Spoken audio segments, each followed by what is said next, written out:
Meeting order. Be it resolved that the agenda for November 15, 2022 meeting be accepted as presented. You move that. Gregor, second, Councilor McDonald.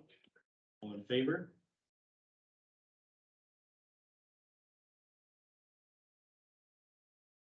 Okay. Be it resolved that the minutes of the October 18, 2022 regular meeting of council be hereby approved as circulated. Match seconder. Fisher. Discussion, any errors or omissions? All in favor?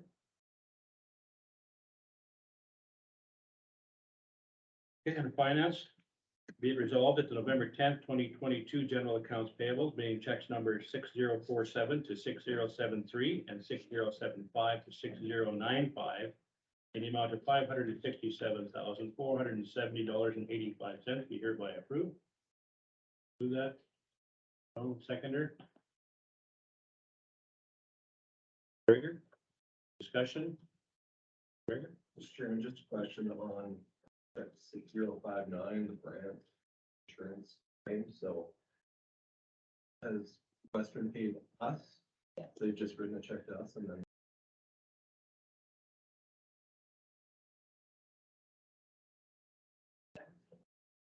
And that was covered.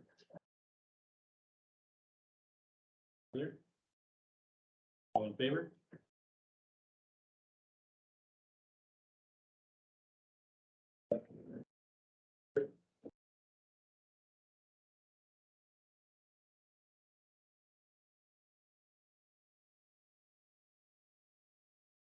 Be it resolved that the November 10th, 2022 general accounts payable check number 6074 in the amount of $3,008 to Guild Insurance be hereby approved. Please move that. Patch, second by Council Jones. Discussion. All in favor? And then can we get back to that then?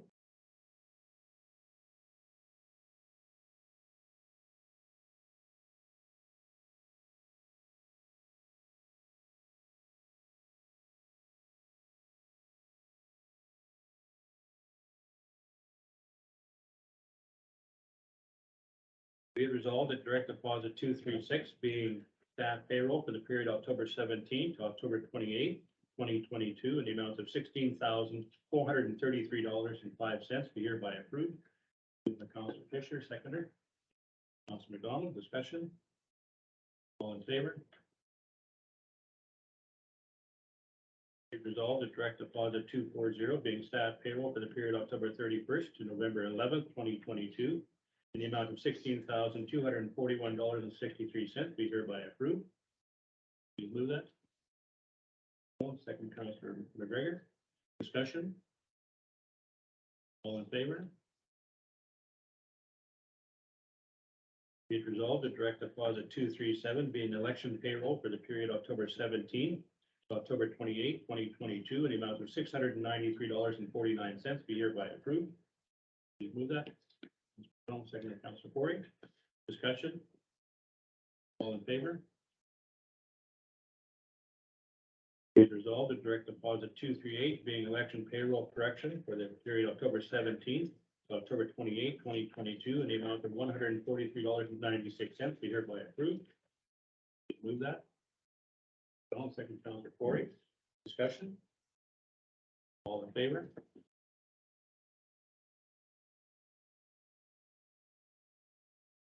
Be it resolved that direct deposit 239 being council indemnity for the month of October 2022 in the amount of $5,225.42 be hereby approved.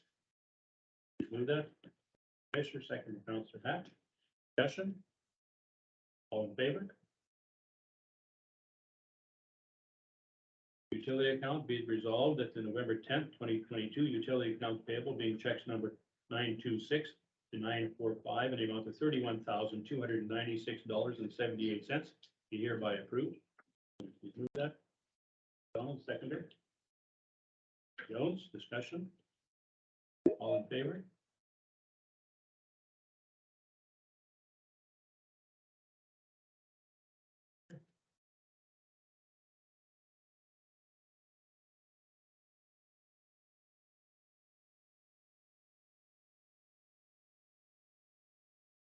Be it resolved that the statement of revenue and expenditures report to October 31st, 2022 be received as presented.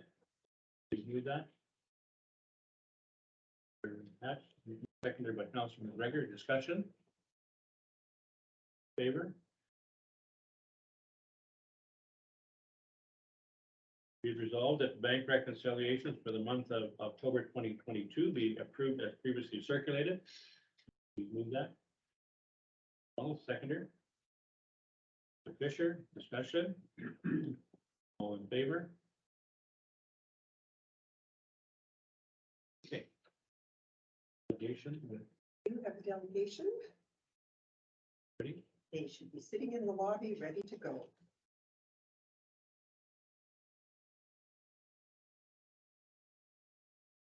Good morning. Can you hear us? Good morning, I can hear you. Good morning. Apologize if we were late. We were sitting in a different meeting link, I think. Oh, we're good. Floor is all yours if you would like to introduce yourself. Great, thank you. I'm Donovan Taves. I'm here with Carolina Herrera.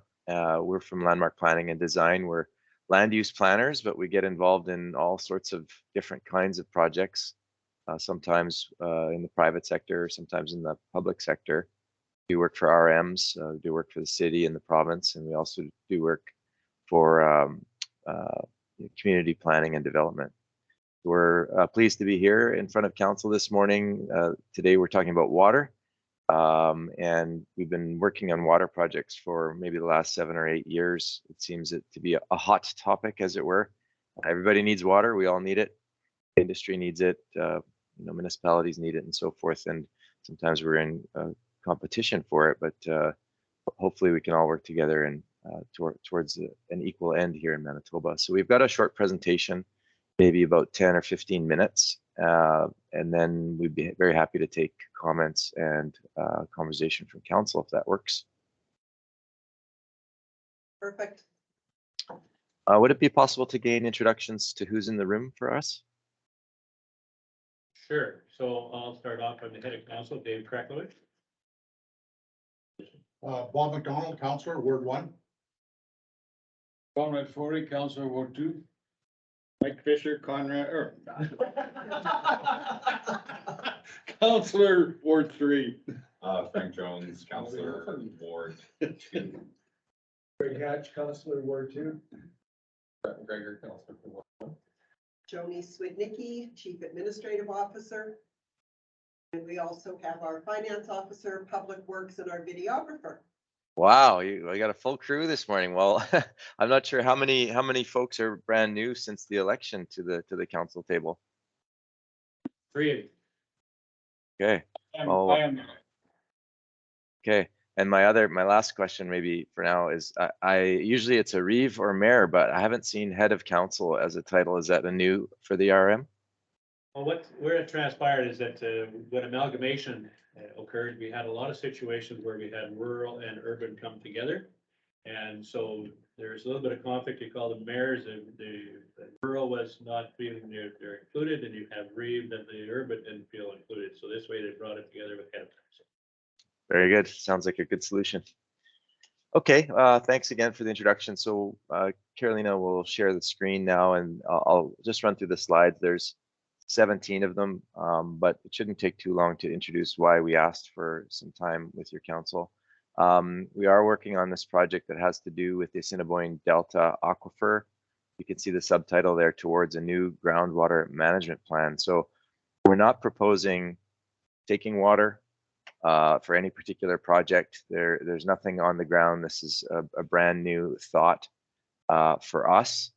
And our main objective is to communicate with all of the stakeholders inside this white line, and actually outside it as well, because the line isn't really that firm, but to talk about the possibility of working with the province to change how that aquifer is managed.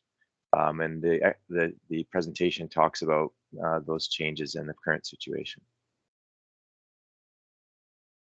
A little bit of background, and some, I assume, at council may know some of this and some may not know. So I'll just give the basic information so we're all at least on the same page with respect to how we see the current situation.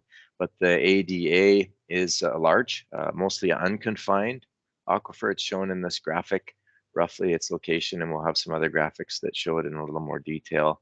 But it's directly east of Brandon. It does serve as a critical natural resource for domestic agricultural industry and other uses. And that we're working with Friesen Drillers. They've got a very excellent hydrogeologist by the name of Jeff Bell, who's probably the preeminent person to talk to in the prairies about water in the ground. And as I said, we're looking for a discussion around a new water management and licensing regime for the ADA. The existing aquifer management regime is kind of basic. In a nutshell, it's something like this. I'll just use my words instead of the ones on the screen. But a while back in the 60s, there was a limited knowledge of the aquifer. The science wasn't super progressive. And so there were predictions as to how much can this aquifer sustain. And these are very, very large structures. The ADA is very, very large. And the estimate was quite high level. What the government did, the regulator responsible for the water, the province, is essentially they took that number and they said, just to be safe, because we're not that confident, we'll license half. So they said 50% of what we think the aquifer can yield, that's what we'll license. Over time and of late, there's better data and there's more that can be acquired that suggests that the aquifer can actually yield quite a lot more than that additional estimate. And there might be times when it can actually produce less. Point being, with more specific attention on the science and measurement, maybe that 50% rule can be modified, and maybe at times it can be less, and maybe at times it can be more, to the benefit of all Manitoba in terms of economic development and sustainability at the same time. So we're hoping to have this conversation. We are being paid currently by the Manitoba Horticultural Productivity Enhancement Center, Inc., which is a terribly long name. You could substitute all that for one word, potatoes. So the potato folks came to us and said, can we get more water? And we had a long conversation. We don't say yes to every project. And the conversation resulted in us saying, we can't get you more water, but maybe if we can get everybody talking about water, everybody can share more water more effectively. And they agreed to front the cost of us doing that, even though we're not pursuing it exclusively for their interests. I like this map. It overlays that white line, the understood boundaries of that aquifer over top of the RMs. And so you can see your RM at the bottom left there in the southwest corner. The aquifer just creeps in a little ways into the RM. Of course, water does not belong to RMs, and it's regulated by the province. It belongs to all of us, if you will. But for certain RMs have an interest individually in how water is used within their boundaries. Way back when they took that aquifer, they basinalized it in the 80s. They created these basins just to better manage it and be a little more specific about which water where, because as I said, and you can see on this map how large that aquifer is. So they created these basins, and they're all labeled on the drawing. I guess the closest one to your RM would be Assiniboine Souris, just inside, and just beyond that, Assiniboine West, Assiniboine South. This aquifer is well used, and it's also decently monitored, notwithstanding the early science not being very thorough, or not, that's not fair, not very sophisticated. It's quite used and quite monitored. So if we put a map like this on and plotted all the wells, there would be many more. These are the ones that are registered, and so you can see that it's fairly, I'll say, significantly used, but again, that's relative to what's available. And there's therefore a lot of stakeholders who would be interested in this topic of water. Those are listed on this slide. I won't read them all, but our objective would be to talk to everybody on this slide who's listed on the slide, and then anyone else that we have not listed, we'd love to reach. not the first time people have been touring, talking about water. Back in 2005, we have come to understand that there were many people talking about the ADA, and perhaps some have long memories at council or participated back then, I guess 17 years ago. But there was a whole set of action plan goals and objectives, a big document. One of the pages is listed here, but covering topics of monitoring, water quantity, water quality, irrigation, and public awareness about water. It's kind of low. We all have or most have a limited understanding of how the water is working under the ground. It can be a bit of a mystery. So the more discussion and understanding, the better.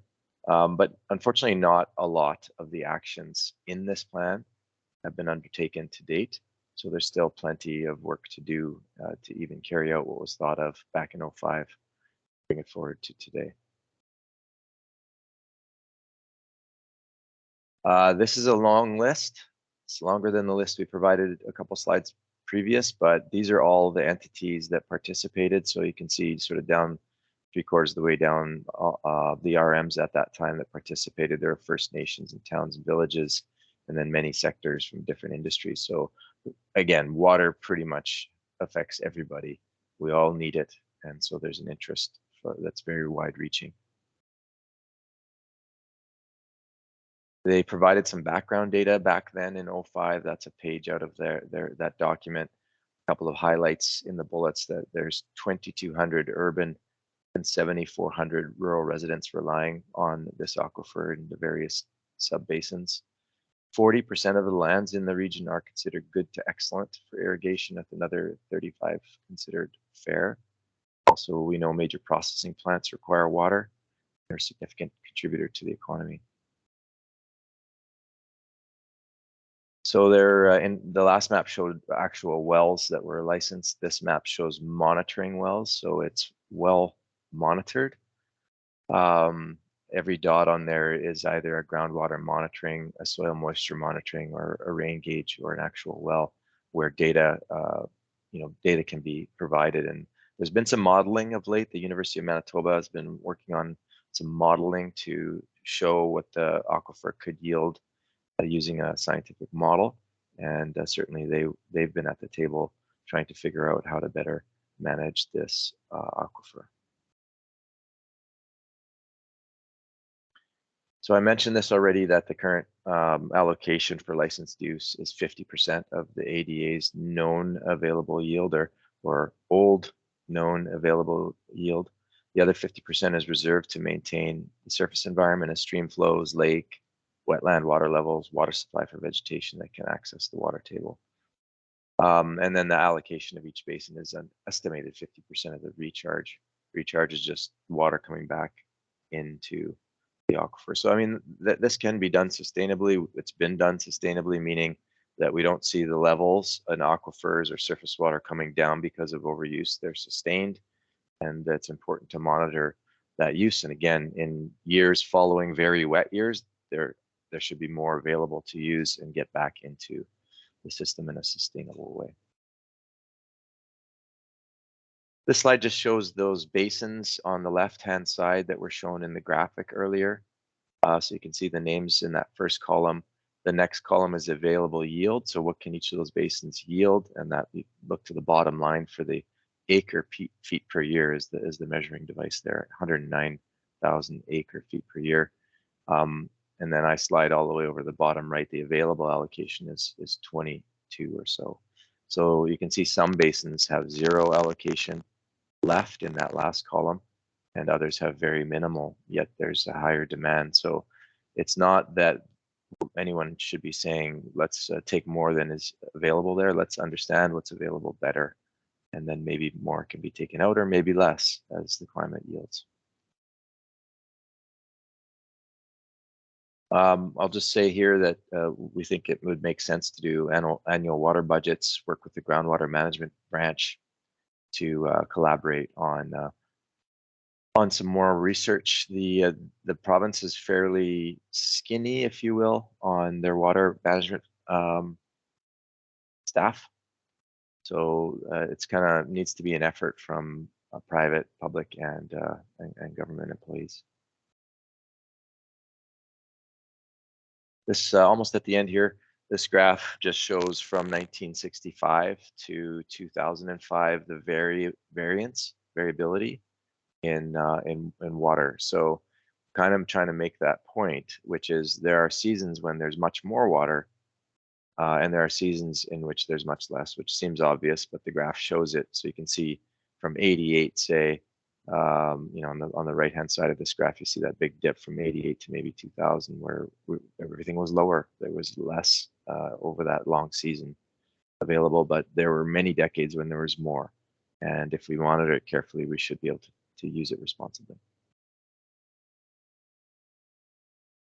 A bit of a process in 2 rounds. We're just starting out. You're one of our first RMs to come visit. Thank you again for letting us test out our presentation skills with you. We had one other RM meeting, and we're headed to Neepawa and Cornwallis tonight, and sort of going on a bit of a road trip to share this this possible change.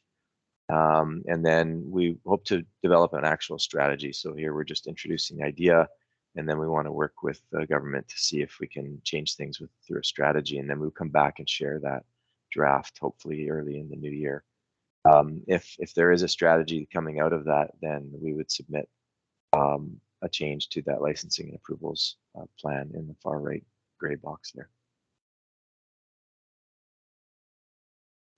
That's it. There's our contact info. So we're happy to take some questions now, and any conversation or ideas you may have, things that may be helpful for us in our process. We would appreciate that.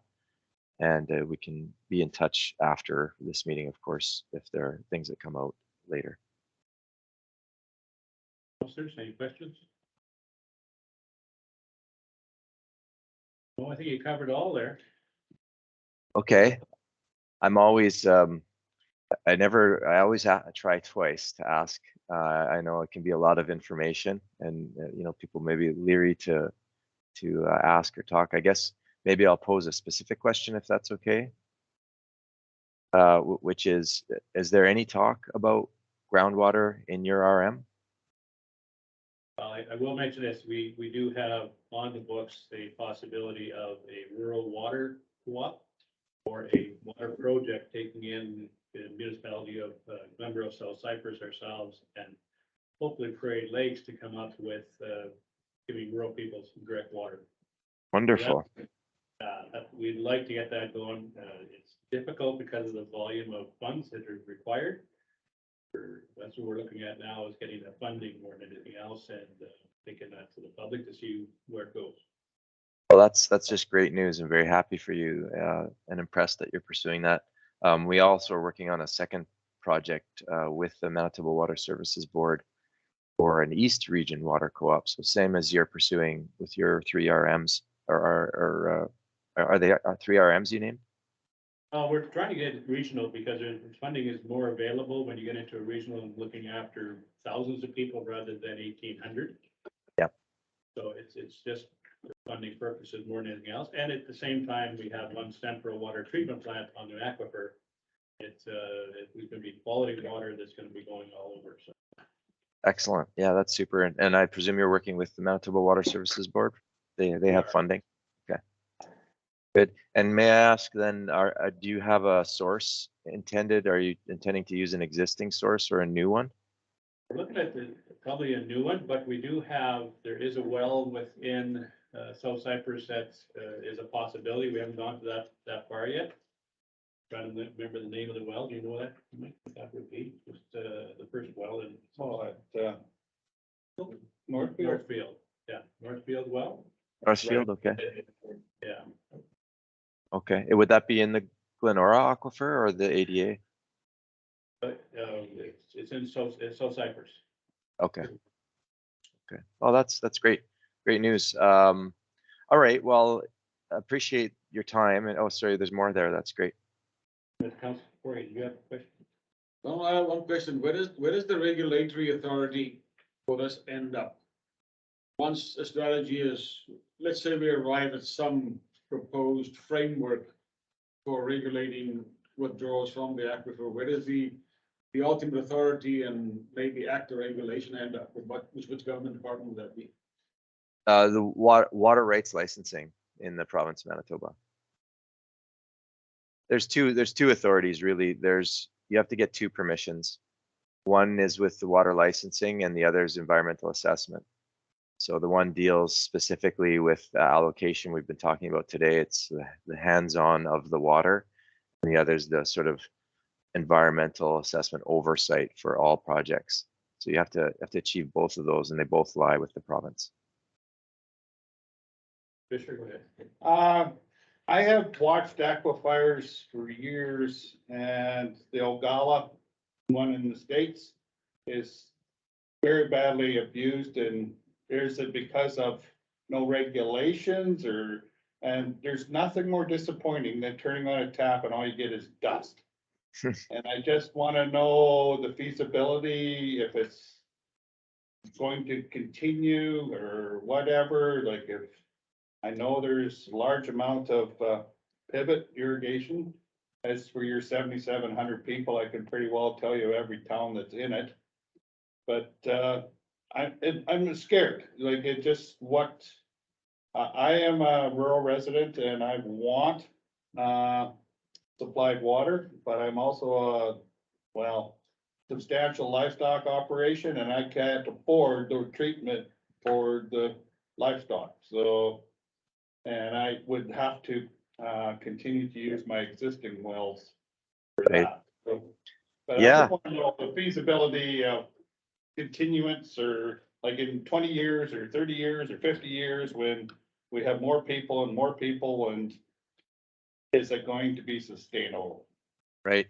Yeah, I thank you so much for the question. I think it's exactly the right question to be asking, which is what is sustainable? The fear that you raise, I think, is a legitimate one, because the Ogallala you mentioned, that I don't know how they have not regulated things properly, perhaps in the States there. Here we have been, Canada's a little more heavily regulated in every respect, and water included.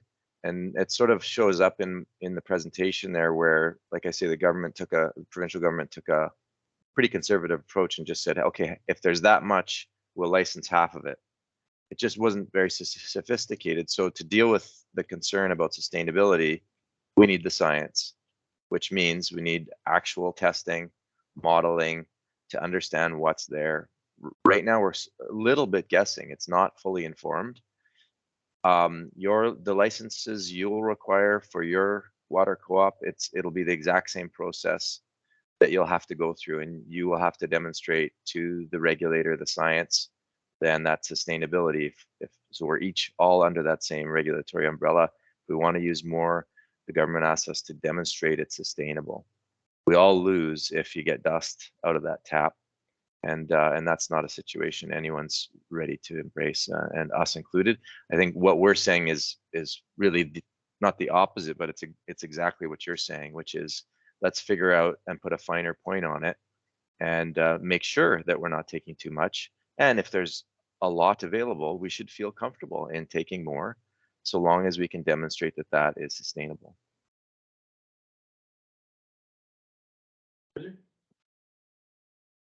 Thank you very much. Well, thank you very, very much for your time. We wish council best of luck in this new term, and especially with your water co-op. Thank you. Thanks. Take care. Thank you. Here.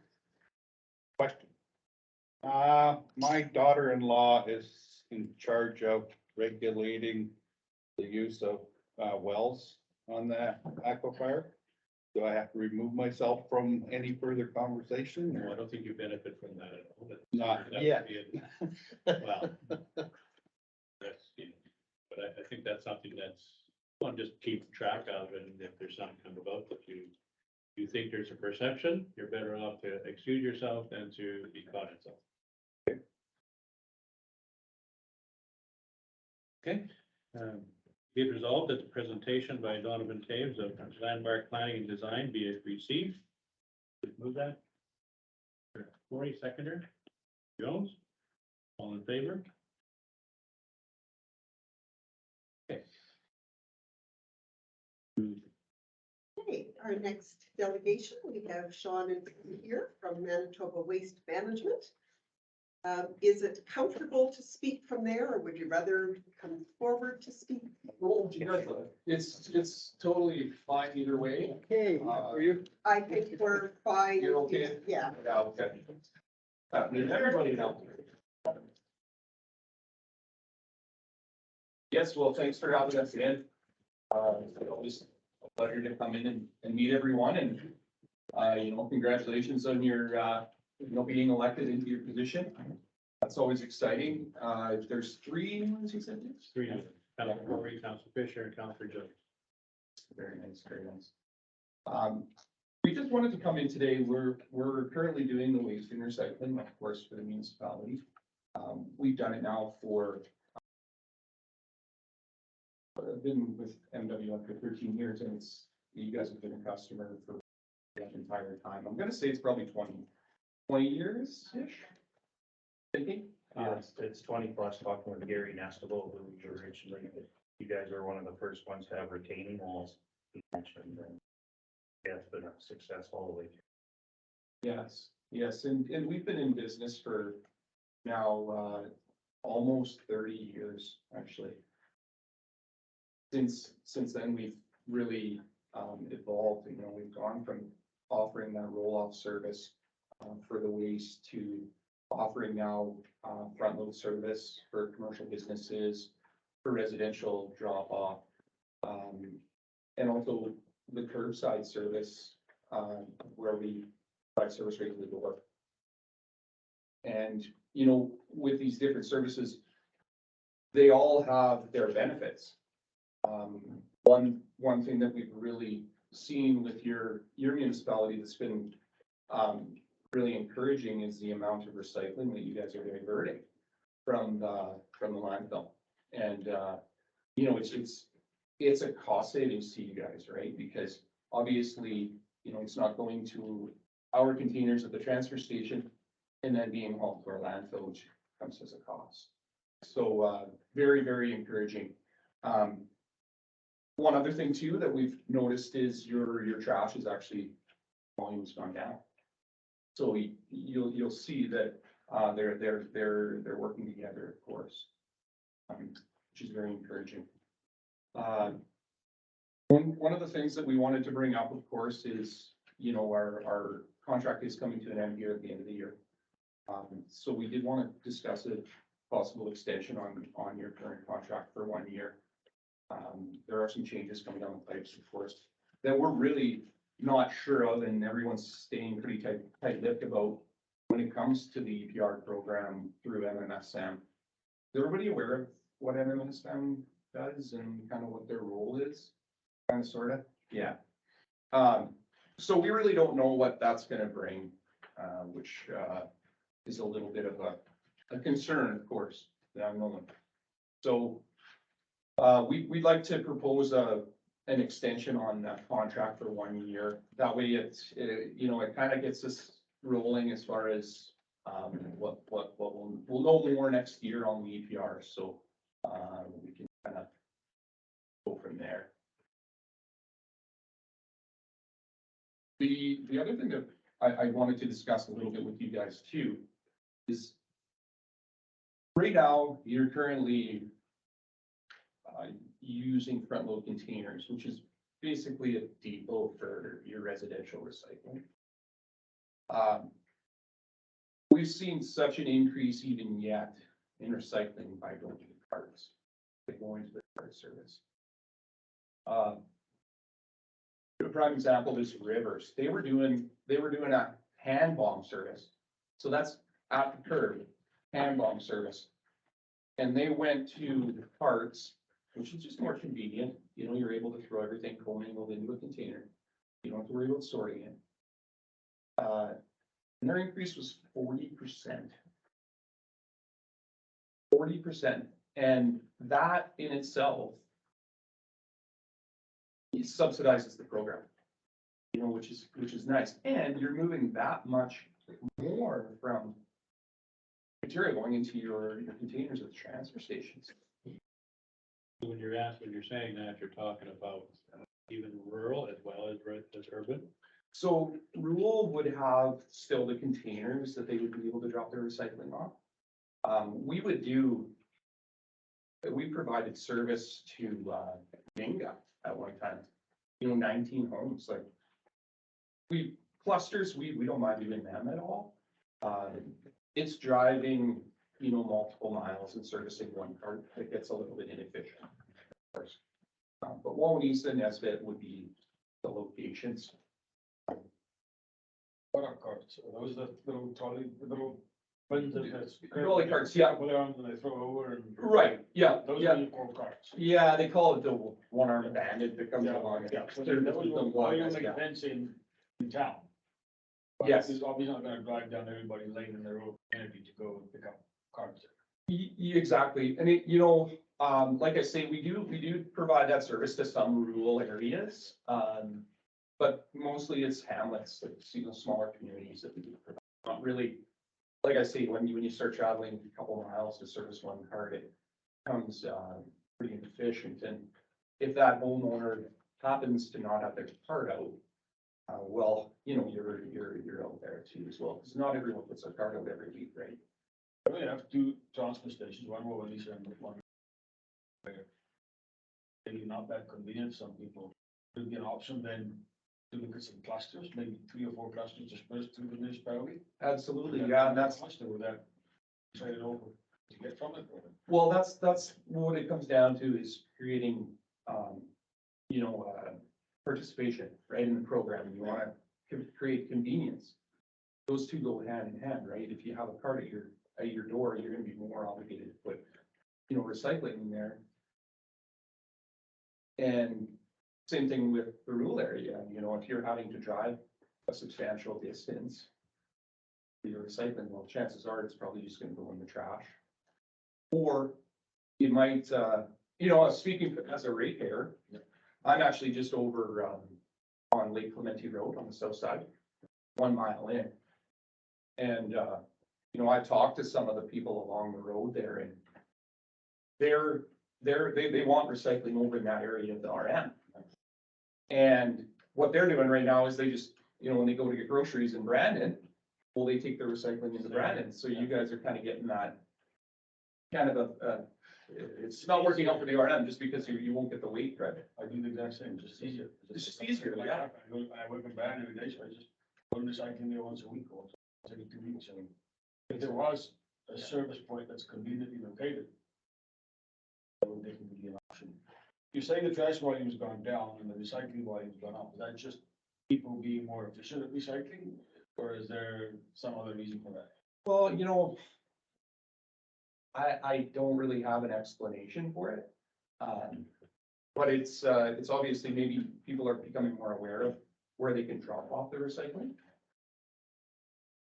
It's hard to say what's really driving that. Well, I would have to say just education, right? Recycling is such a hot topic, and I would say there's an advertisement on the radio, 20 times a day, right? So I just think it's education to the ratepayers and the public, and your trends are, they look great. We don't always see that. This was something we just put together to give you guys an outline of, what the last few years look like. So, kudos to your ratepayers for, getting their recycling up. Paying for, through MMSM. I got a question. So if you're putting up the recycling bins in a remote spot, let's say, because I know we have a few businesses which they pay for, which they are only putting recycling in. But if you put them up, what would the ratio of garbage going in when it should be just recycling? What do you do in that case? Have you had that experience? Yeah, we have, and you do get a little bit more trash. Of course, there's some contamination there. Generally, what we try to say is that, you try to provide both services. If you're gonna set up recycling bins there, then set up trash ones too. Then at least they have that option, right? It's kind of the same way that we've seen, the cart service. We've introduced just recycling carts. Reason being is that kickback from MMSM. Of course, municipalities want to start it with that and then go to the trash cart later on. But lots of times what happens is there's contamination in the recycling, because that's convenient now, so they want to put trash in there as well. That'll have an increased cost, so put it in remote locations. You Yeah, it all depends on how many, you know, where you want them spread is. But once again, you know, it's gonna reduce the amount of trash that's coming back to your transfer station, right, where you're paying to get rid of it as well, So so. what's more or less the economy scale there? If we had, say, a cluster of 20 properties or 30 properties, 50 properties, where does it make sense to have maybe a recycling bin and a trash bin side by side in a convenient location that you could be driving by on your way to work and just drop your stuff in there or something like that? And you're referring to the rural area? or In parts? the rural area. Generally, the rule of thumb is 70 homes per 6 yard. That's at a weekly service. But 7 or 17? 70, Yeah, yeah, 70. 70, yeah, 70. Because not all of them are gonna use it, so we found that in the past that the rural area, they're not as proactive as someone in an urban setting, right, where they have the carts or they have that door-to-door service, right? So Question I got is where would you put these in a rural area, because not everybody wants a set of carts beside their property. Might have the interest to like to make, that's where you live. Yeah, I was suggesting right on his lane. Like now. I'm sure. I'm an observer, but I also live at like, Yes, okay, I yeah. don't want a bin on my doorstep. No, and it wouldn't be a cart, in the rural area. It would be a bin. There would be 2 or 3 bins located at a central drop off, maybe a couple miles or a mile from our location, right? That would be what it would be. Already going a couple of miles Excuse me, to the dump. this is a council formal meeting, so you can have. Thank you.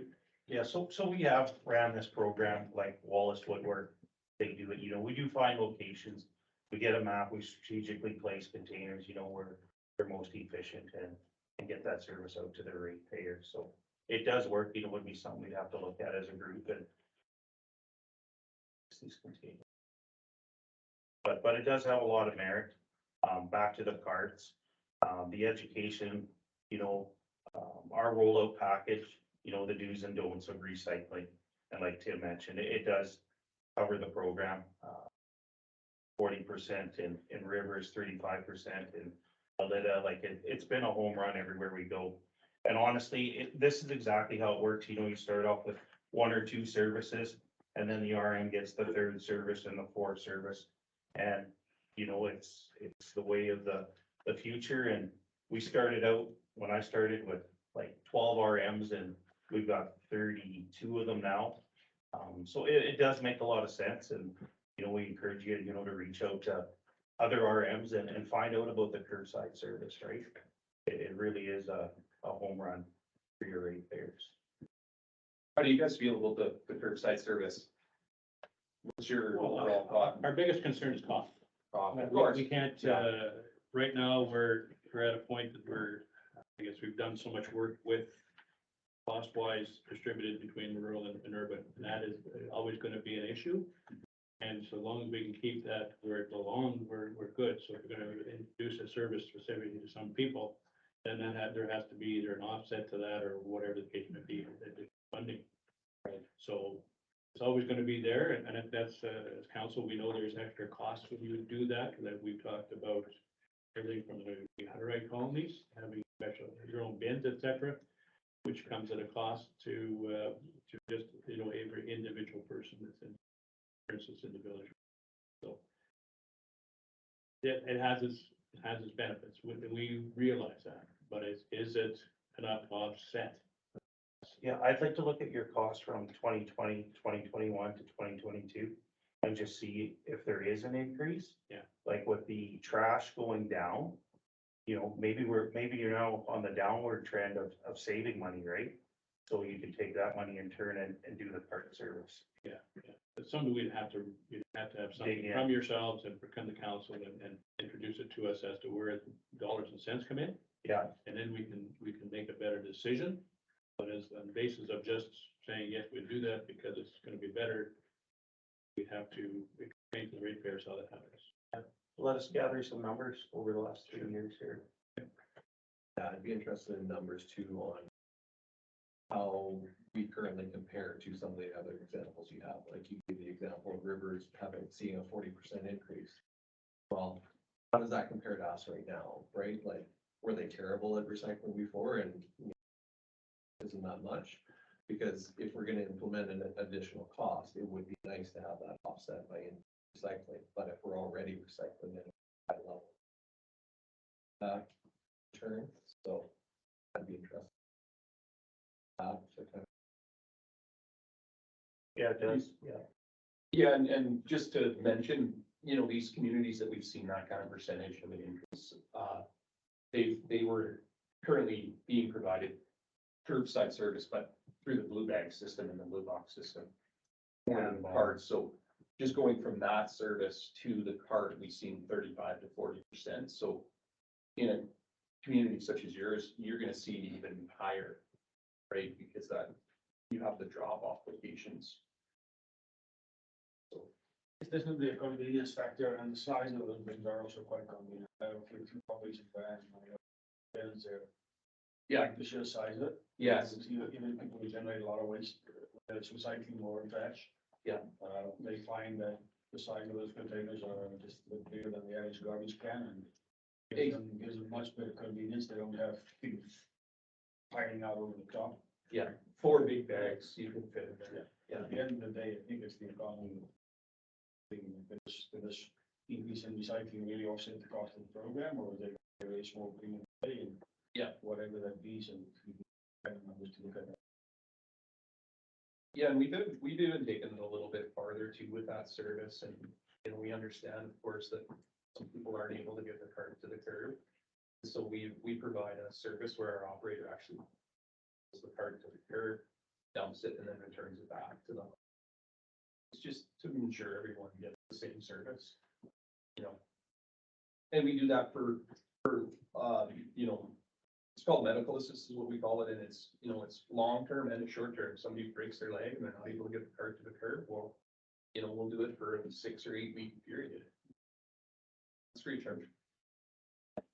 In a municipality that the size of this, in the rural part I'm talking, but it's a total different ballgame, like Dave said, around the community, like, you know, a community like Wawanesa, Carroll, but if you got rural areas, how many, if you, the one existing ones you have, would they have these little stations out where you would like have some bins out there? Like what, how do you rate, what is the suggested area that you do? I know you said 70 people, that's all right where you got a high population. What about the people over in this, you know, if in the southwest corner or the, you know, that's an example I'm just using.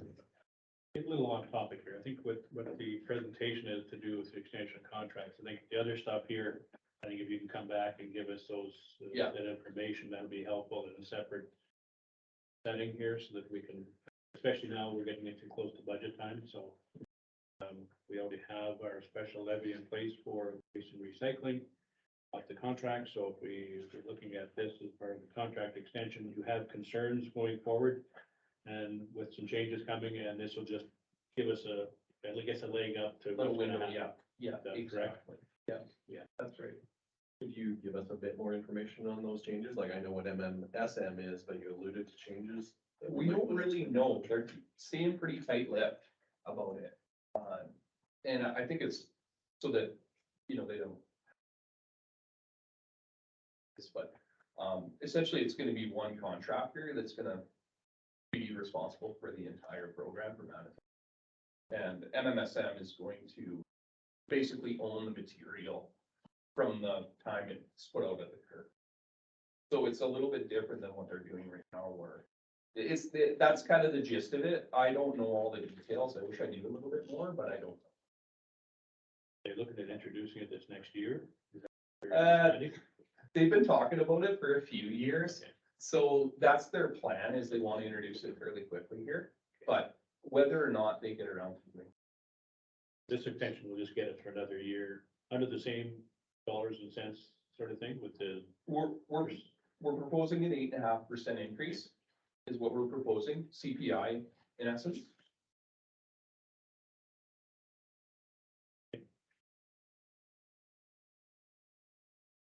So CPI September over September was 6.9, but that's.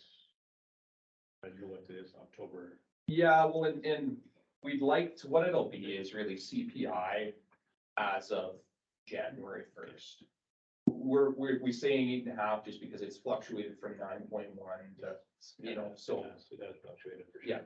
Yeah, I've got the numbers, the annual Manitoba, I'm assuming Yep, it's that's, 7.675 annual. okay. I was looking at Canadian, the Canadian CPI is at 6.9% year over year September. Yeah, we use Manitoba. Add something here. In dealing with MMSM, they were advising us because they are looking at making some sort of change, but again, they aren't telling us much either. With this year being when we would have ended our contract with you and we would have been going out to retender, MMSM was requiring that any tender documents we sent out or proposals we were requesting would have had to go through them to be reviewed first. And that is part of the reason when Tim and Sean were suggesting the extension for 1 year, that rather than go out to tender, have MMSM involved and probably have to come back with doing a new special levy. We can probably get away with whatever the amount of the increase is going to be within our existing special services levy without having to go back through developing a new special service. And that if this coming year is the transition year with MMSM, that would give us a better idea, probably by mid-year next year, what council would have to look at going forward for a special levy, how MMSM will continue to reimburse municipalities. And that would probably be an ideal time then, if we also had additional information on what your other services could be, it could come forward then as a full package. No, that sounds good. I should mention to you guys that, we do, when we propose our rates to you, we propose it without any fuel surcharge. Right now, our fuel surcharge is at 17%. So, you know, that in itself is a big savings for you guys as well. We're obviously gonna honor that. Good, it's good to know.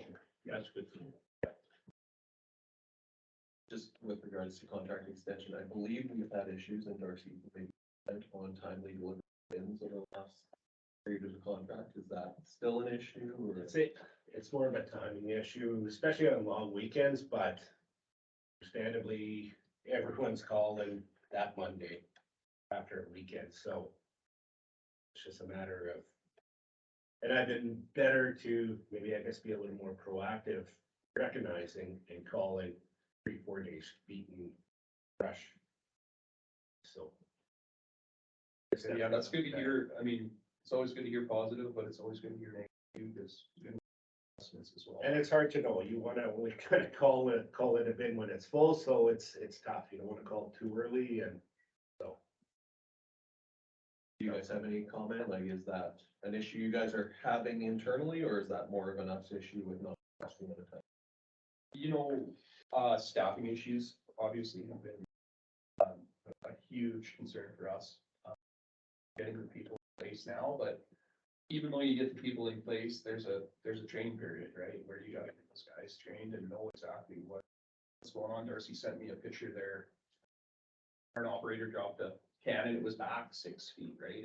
To get them to go to every single site and understand every little site, it's difficult. But, I would say that's our biggest, you know, I don't know if it's an issue, but it's a biggest concern right now is just the staffing, and I think everybody's struggling a little bit with it. You know, I checked Brandon the other day and there was 7,700 jobs. Like I've never, ever seen it that high. And so we're getting the right people in the right places. We've made adjustments to our wages too, to subsidize them a little bit better, just so that we can keep the good people, of course. And so hopefully that's subsided now.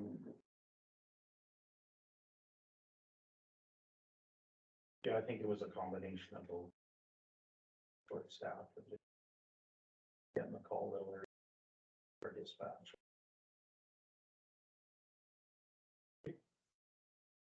Thank you very much, gentlemen. Thank you. Get back to you.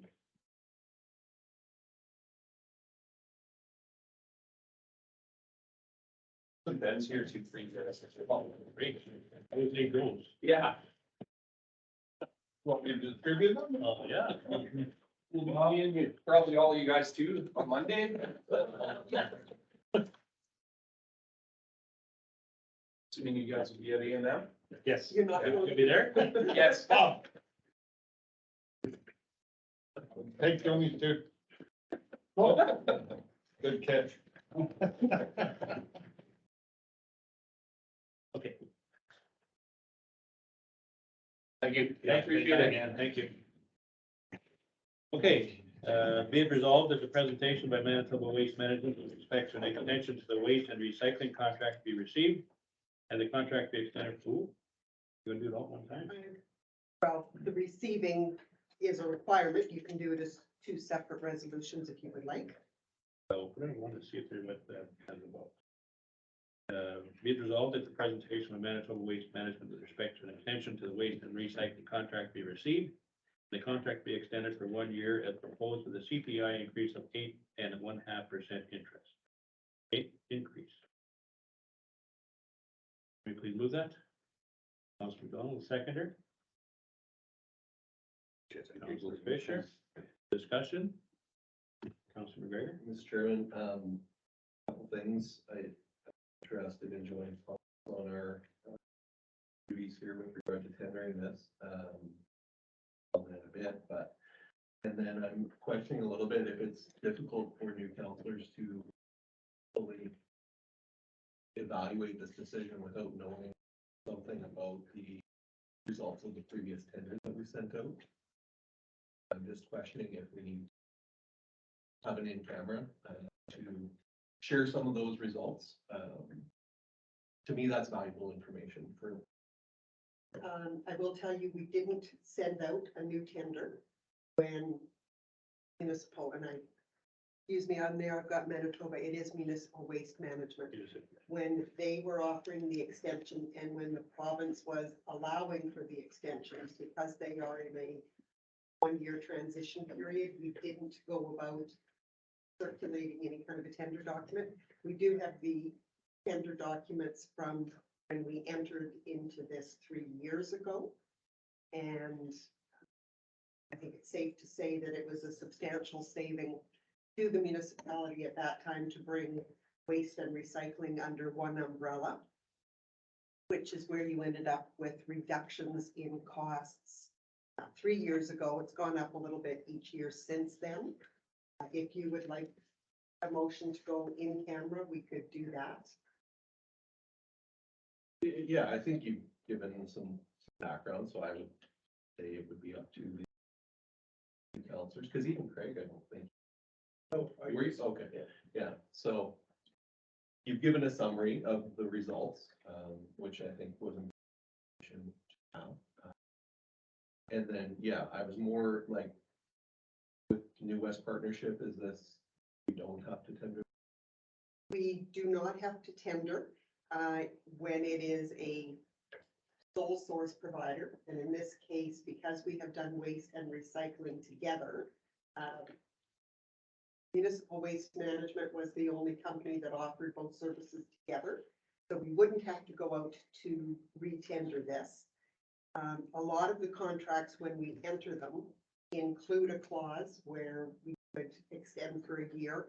I went back on this one and it doesn't automatically have that clause in it, which is why I think we need council's consensus if we were looking to do that, that it be included in the resolution here, that it be extended for the year.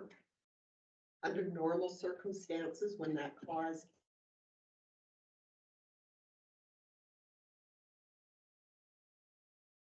little bit of a one-off situation in that we're kind of holding our nose and waiting to see what MMSM is going to come back at us with this coming year.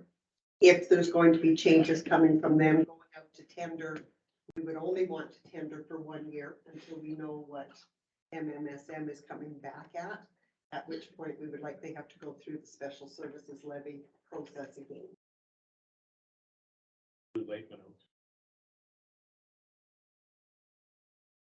It looks like it's still recording. The eyes are lit up. Okay, Councilor Corey, do you have something?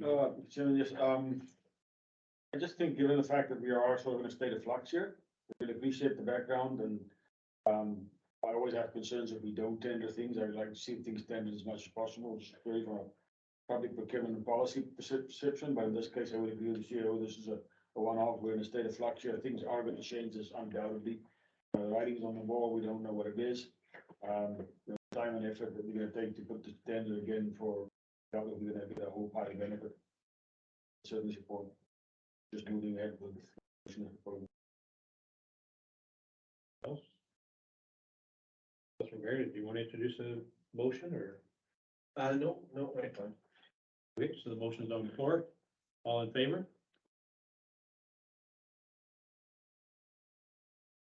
Okay.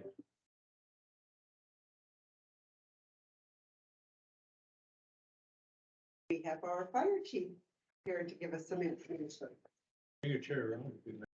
Sorry, I'll stand up on. Right, welcome to everybody that's new. If you don't know me, Dennis Gullet, I'm the fire chief for Oakland-Wawanesa Fire Department. Also a member of the EMS staff here in town. The thing we wanted to come talk to about today is starting a medical first response unit. What's happening is, 2 years ago, we went through some losses in our upheaval in our EMS system where we've lost a substantial number of people due to some regulations and changes to shared health policies and procedures. So we're down, this time we're down to 4 people, myself and 3 others that are on the EMS staff. So 2 years ago, we went from a 24-hour, 7-day-a-week service to a 7-day-a-week service, 12-hour. So half-time. And as of January 1st, the 4 people we have, we don't feel we can sustain that anymore. So through a lot of discussion, and it wasn't an easy decision, we've decided to give up the ambulance service in the community because we just can't do it anymore than 4 of us. It basically means you're on call every second day, and there's no life there for me or the other 3 anymore, unfortunately. So what we're proposing through the fire department is to start what we call a medical first response station, and we would respond 24/7 as much as we can with the volunteers that we have. We have 4 of us that are on the EMS are willing to stay on for the medical first response. As well, we have 4 others that are trained in the fire department that are willing to come on as first responders, but only as first responders. They don't want to join the ambulance service by any means. Just they're already doing it at the regular jobs and they just don't want to be tied to it 24/7 either. So I've sent a sheet around with Joni, kind of what the startup costs would be. And this would be for the 2023 budget, nothing for this. In there, you'll notice that we have some licensing costs, which would increase about $1,400 for next year for the additional members. And the rest of it is, there's a little bit of wage there because we have to pay the guys when they go out and call. They can't leave their jobs to do stuff for free all the time, unfortunately, and some training sessions. At the bottom, you see it's startup equipment, so that's like a one-off thing that we have to buy to get going. And that's the most expensive part of the whole project, of course, for this year. Or for the 2023 year. Like I say, it's just rough cost because we're still hoping that some of the startup equipment, we can obtain more from our local shared health. Because they said they're gonna help as much as they can. They do have a list of stuff they do supply, but the supervisor said he will help as much as he can, because again, we're looking at anywhere 30 to 45 minutes by the time an ambulance shows up into the majority of our municipality, not just locally here in Wawanesa, but the surrounding municipality as well. So that's our proposal. If we're looking to starting this MFR, it'd be 24/7. With the MFR, we're allowed to only have 1 medic on, and we can take what we call a first aider or basic first aider off our fire department. So we'd be able to send some of this not trained to the EMR or to the PCP level. They're lower, but they're there to provide a hand, which unfortunately through shared health, you're not allowed to do that on an EMS unit. So that's where we're running into trouble, where even if it was only the 4 guys that are on the ambulance now, it would be one every 4 days we're on instead of one every second day. So that would help, plus the 4 that are coming on should give us what we need to provide some sort of medical services. We kind of feel obligated to help our communities as much as we can, our surrounding communities, so that's where we're at right now. What you're using for vehicles, like you, We use the present fire trucks we have. We'll not an ambulance, No. ambulance will be. there'll be no ambulance. Transport. And transport, We would kit out 2 of our trucks, one locally here in town and the one we have at the Acre Colony. so you're gonna get a 911 call? Yeah. And it's gonna go with one fire truck, 2 fire trucks sort of thing? One fire truck will go for sure, and if they need hand, we send a second truck. It'll be our smaller ones, our half tons that will be responding, so less miles on the big trucks and. Yeah. And right now, we're responding actually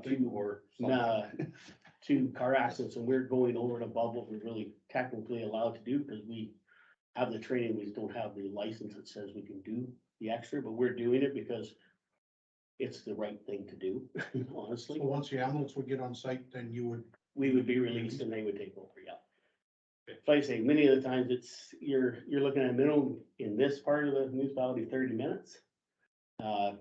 Over towards, I would say, south of number 2 highway, it could be longer, depending what units are available. In the area, Ambulance you're talking? ambulances. Yeah. Question? Yeah, go ahead. Dennis, do we not have enough fleet net radios within the fire department that we do not require this? No, we'd have to have one extra to make it serviceable. So that's the biggest part of the startup cost, and unfortunately, we have to have a special channel on it, so it's not one that Shared Health will provide us. So we have to have one just because the guy has to be able to call in right away. So any of our local medics that are rurally, we don't have enough to supply. We have to have one like station, portable one that just floats around to the different medics that are on call. They would have to just switch it out each day. It's all right if there's a medic right in town, we can just use one that's in the truck. But if he's gotta drive 5 minutes into town, he needs to get the information right away. So we don't have spare units in the truck, we have one for every unit and that's it. Fortunately. Like I say, that's our biggest part of the startup cost is that radio. Again, we're still looking for funding, so we're hoping we can find extra funds out there. That's not always possible this day and age with cutbacks on everything, but we'll still look for funding. Yeah, one of the things in our Southwest Caucus has really been working hard on ambulance service, et cetera, and I handed out everybody that this came out actually yesterday, last night I was at a meeting. And we're really trying hard to get that education portion down to 120 hours. 20-hour level. Yeah. Not sure we're gonna get it there, the college is really pushing to be at the 312, which we don't understand why you would need that. Is that gonna be a problem if it gets to 312 for your guys? Right now, no, because we have the training medics already.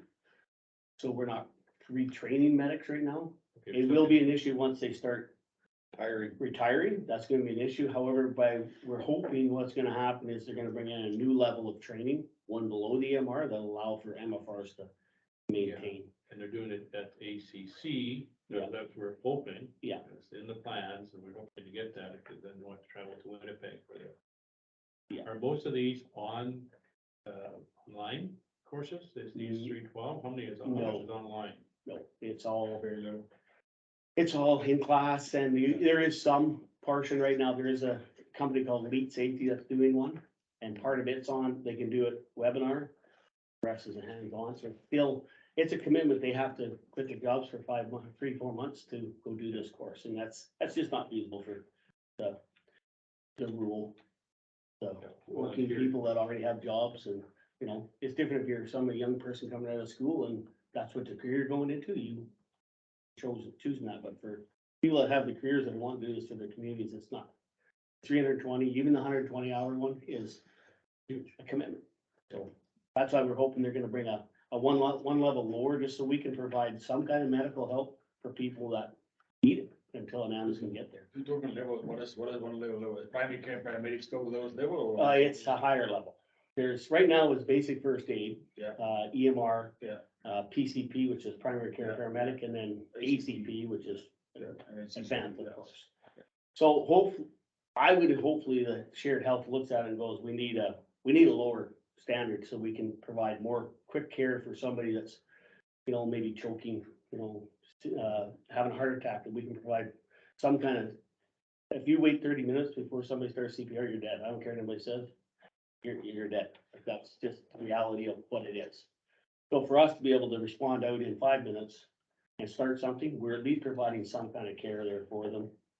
Now, the training levels, I think in the shared health, and people can call me wrong, shared health is, and even the supervisor is saying, we don't know where training levels are gonna go. I'm feeling it's gonna go like this and implode, because if you've read anything in the papers about paramedics, nurses, they're all overworked, they're all quitting. We're losing stations every day, so it's not gonna get better for us in the areas, and I don't know how we make it better other than provide something for the communities around here that don't have that 24/7 service. Yeah, and in Southwest Caucus, my point is that this keeps offloading from the provincial government down to the municipal level, which increase our costs. Have to make us go to their ratepayers to get more money from taxation. But they should be putting the bill. And we're pushing for that, but, you know, at this point, it's not theirs. It hasn't changed for the last 20 years.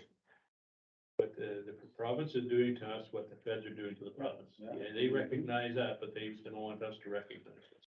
I was involved with a fight in Grandview for an ambulance for many years. And Yeah. we kept our ambulance for many years, and Gilbert lost theirs, and it was a long fight, and at the end of the day, Gilbert ended up funding their own ambulance just to keep it. Yeah. That was the only option they were left, and they tried just about every avenue. I don't know. And again, I'm trying to worry about hats here. I mean, in town, it makes sense to have some basic first aid responders, and they can get to somebody within maybe 5 or 10 minutes, provided that person is available. I have two questions. One, do we really need split net radios in this day and age? Is a cell phone not reliable enough? We can't communicate with dispatch centers through that. We have to be able to have their on-off communications, yeah. Mostly for them, yeah. They're encrypted channels, so they can't be scanned or nothing like that. We have done it where we've had to phone because of it, and because of the radio systems aren't working, which is common. Because they're electronics. That's most reliable either, But, that's yeah. many years, so. But yeah, no, we have to have, that's one of the rules, you have to be able to communicate with net radios to dispatch themselves, unfortunately. Okay, anything else? Is there any reimbursement for calls that we end up on? We are going there strictly to help the members of our communities.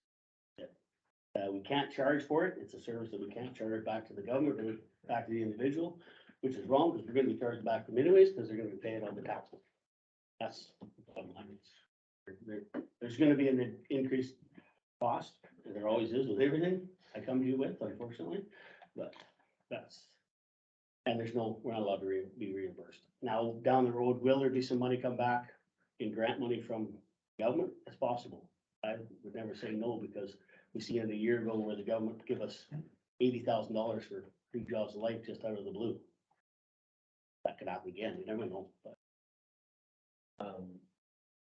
Some of these costs are one time, but Yeah. like some of the startup equipment will replace the sort of schedule. Oh, yeah, it'd be like 10 years, depends on how much you get used and if it gets damaged, it's no different than our fire hose. If we never use it, we never replace it, we just keep testing it, but if it gets used, then we probably replace it in a couple of years.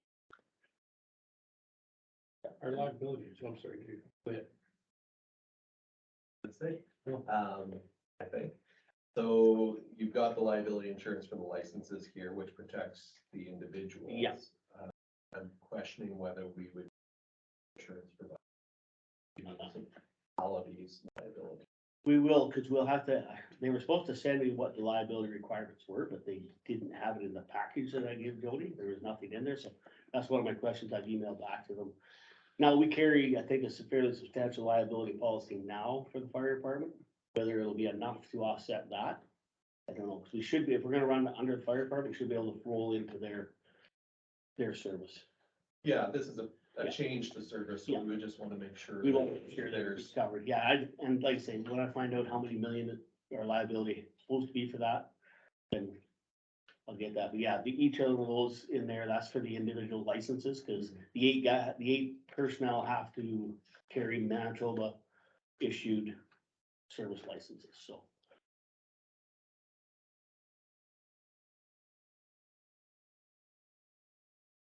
What to do with your insurance? Should have known the insurance guy's gonna ask you. So like I said to Jody, there's no real need for an answer today. The sooner we can get a motion passed to move forward with looking at the service to be provided, through council, because we won't move forward at all until council says, yes, we agree that you should move forward and look at this. Then the quicker we can get the paperwork started is to start looking for the approvals to, shared health and regional. Just one. So, and I'm just new at this, so Yep. if they, this isn't passed for whatever reason, we don't have any first responders to go to a non. No, not unless we get a specific call to respond. Okay. And then we will respond, but our hands are tied to limited to doing almost nothing, just because we don't have the license or the liability to do it, so. I did bring a map too, I'll leave here. So, guys can look at after. Kind of outlines the fire area that we do now.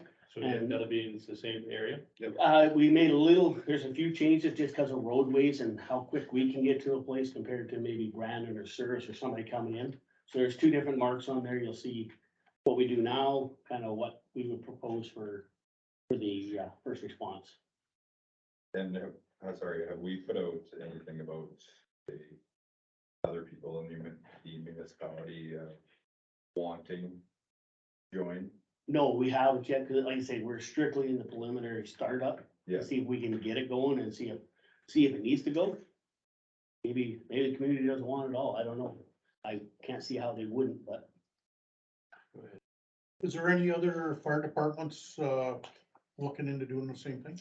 I don't know in this area. There's like 13 or some fire departments in Manitoba that do medical first response. Now, a lot of them are around the perimeter of Winnipeg. And that's just because it's the same thing. They're having such long response time to get units to them. And you guys down there were talking about, were you? Yeah. Down there. Yeah. I think Grandview, Robin and Gilbert Plains now have a shared service where they stage at the reserve entrance more or less, because that's the most central as you can be, so the ambulance Yeah. basically sits there and waits for the call. Yeah. That's the most centralized point they can be geographically for that entire coverage area. Yeah. There was a shared service which they say the cost, I'm not sure how much is funded federally or provincially or municipally, but that's the solution they had, and they also looked at some first responders at some point too. The challenge is this, again, if you have 4 first responders, they're all in town, it doesn't really benefit the people. Very outskirts of fringes of our rural communities, so if we're on a program like this, we should probably try and identify at least, 2 or 3 or 4 individuals geographically dispersed through our entire municipality. We do have a couple that are in the rural, just north of Nesbitt there, that would, again, I haven't talked to them directly to make sure that they're on board with joining, but I think that won't be an issue. Our local ambulance has 3 out of 4 that live in the rural. Yeah. So, Yeah, the thing is, as long as we get the truck to them with the equipment on it, that's the key. We have to respond in an emergency vehicle with the equipment. That's one of those rules through shared health. but the nice thing about it is with a unit at Green Acres, a mile and a half, Yeah. and we have one EMR that's right in Green Acres, so Again, it's a lot quicker than driving all the way around to come into town.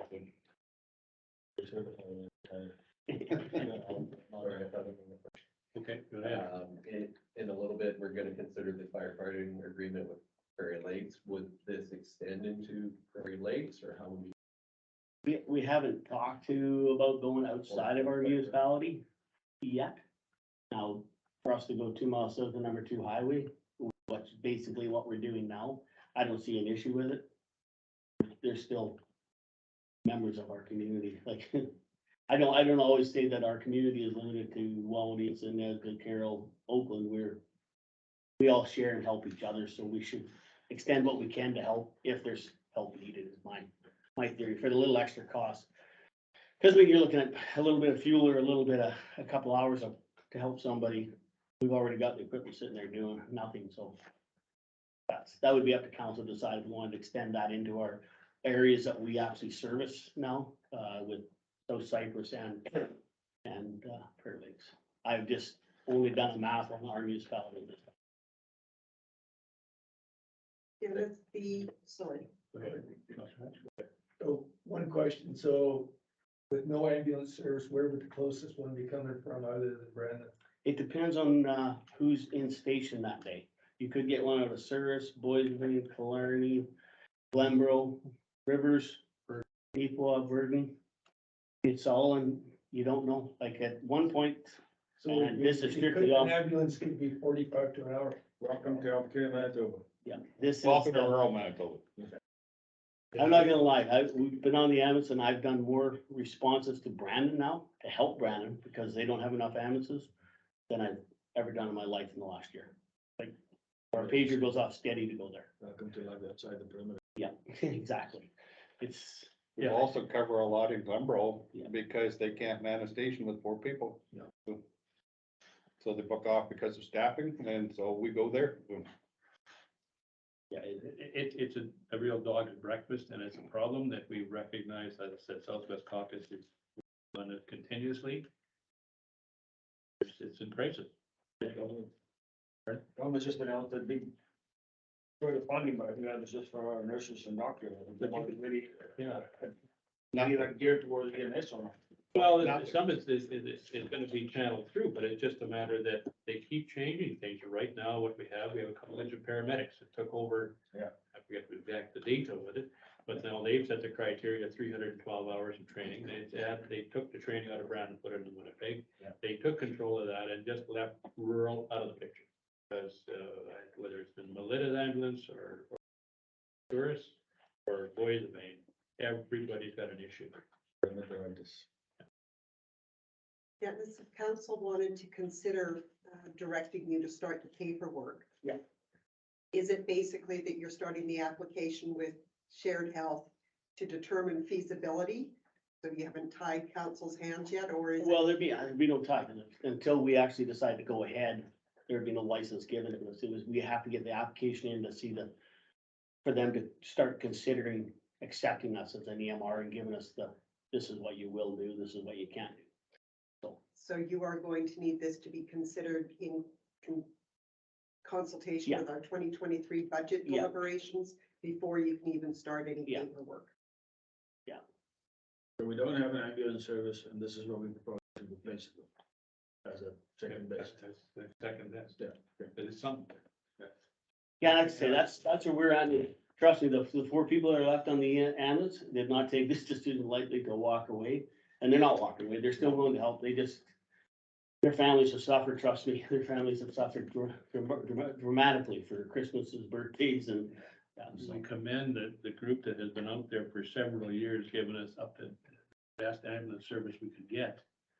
And it's the changes that came about. I remember in 2017, getting a phone call saying that the service is gonna be changed. And that was just an arbitrary date that they picked and were gonna do it. COVID came along, we lost ambulance attendants because they couldn't wear the N95 mask properly, according to Shared Health. We dropped people off. We didn't drop anybody off. Previous to 2017, we were 8 years without being shut down because of manpower. Not 1 minute. Not 1 minute. And Glenboro's hardly ever up and running with a 24/7 station where people paid. So it's a concern, and it's we've recognized in caucus.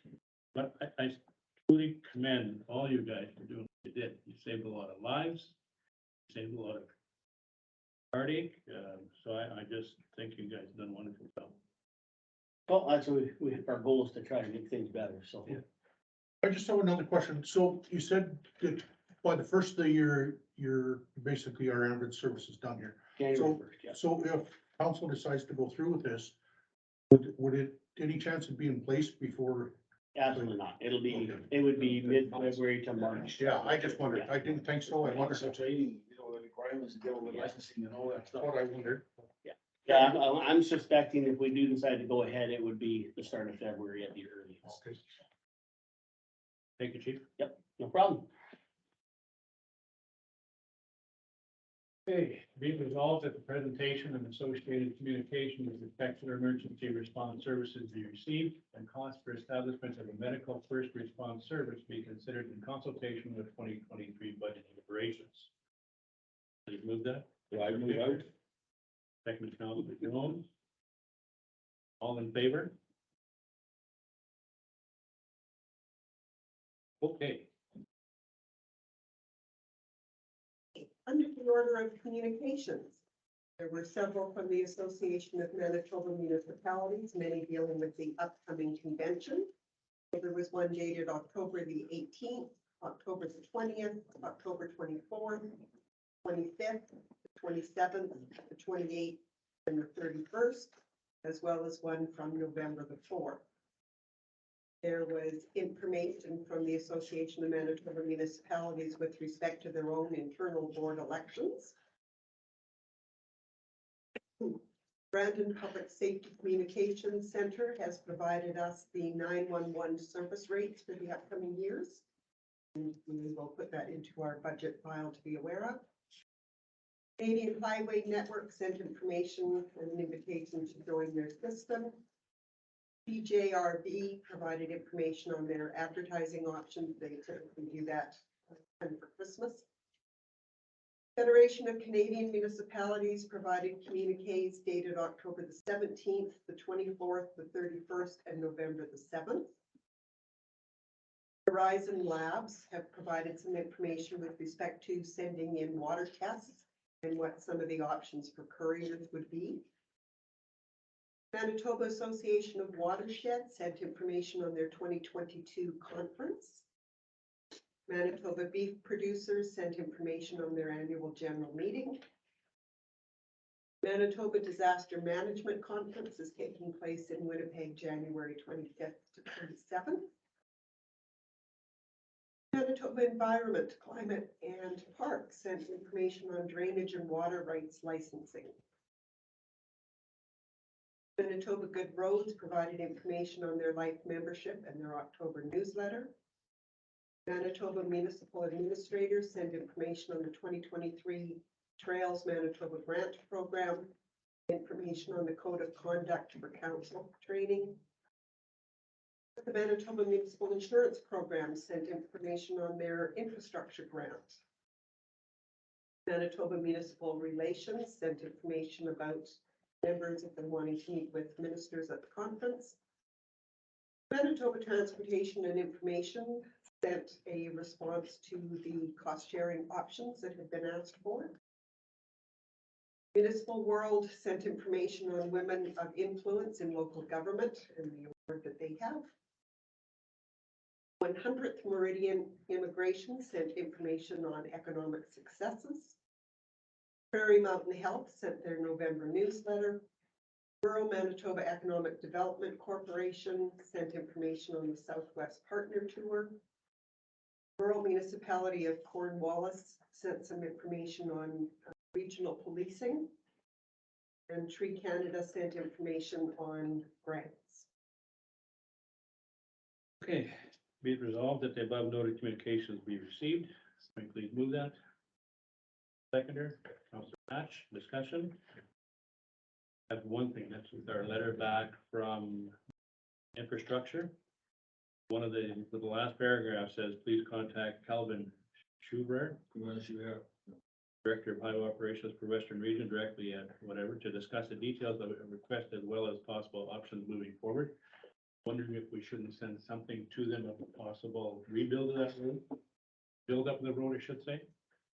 But, If you go to Sharia, you would know that's a waste of time. It shouldn't be, well, you have no choice. I would. Sorry, I would recommend that we revisit the issue, but is there, I don't know all the details, I'm new to this thing, but so there's PR 101. no, this is the road to the Green Acres Colony. We built up the back end of it in the last, I guess, a quarter mile. We did there? Yeah. We did that about 2000, 2018. 2018. Yeah. But we had a lot of hand with it, with Enbridge was here at the time, that allowed us to have a B9, et cetera. The front portion or the first portion of that off of number 2 highway is very low and blows in, and if we're gonna have, as I said, when we talk about everything from emergency response from that quality, et cetera, we should make sure that the road is always accessible. It's a gravel road. It's gravel. So it could be built up, quite a bit at that area that would allow it to get above the field level. What's the length of section that we talking about? How long a section do we need to get above?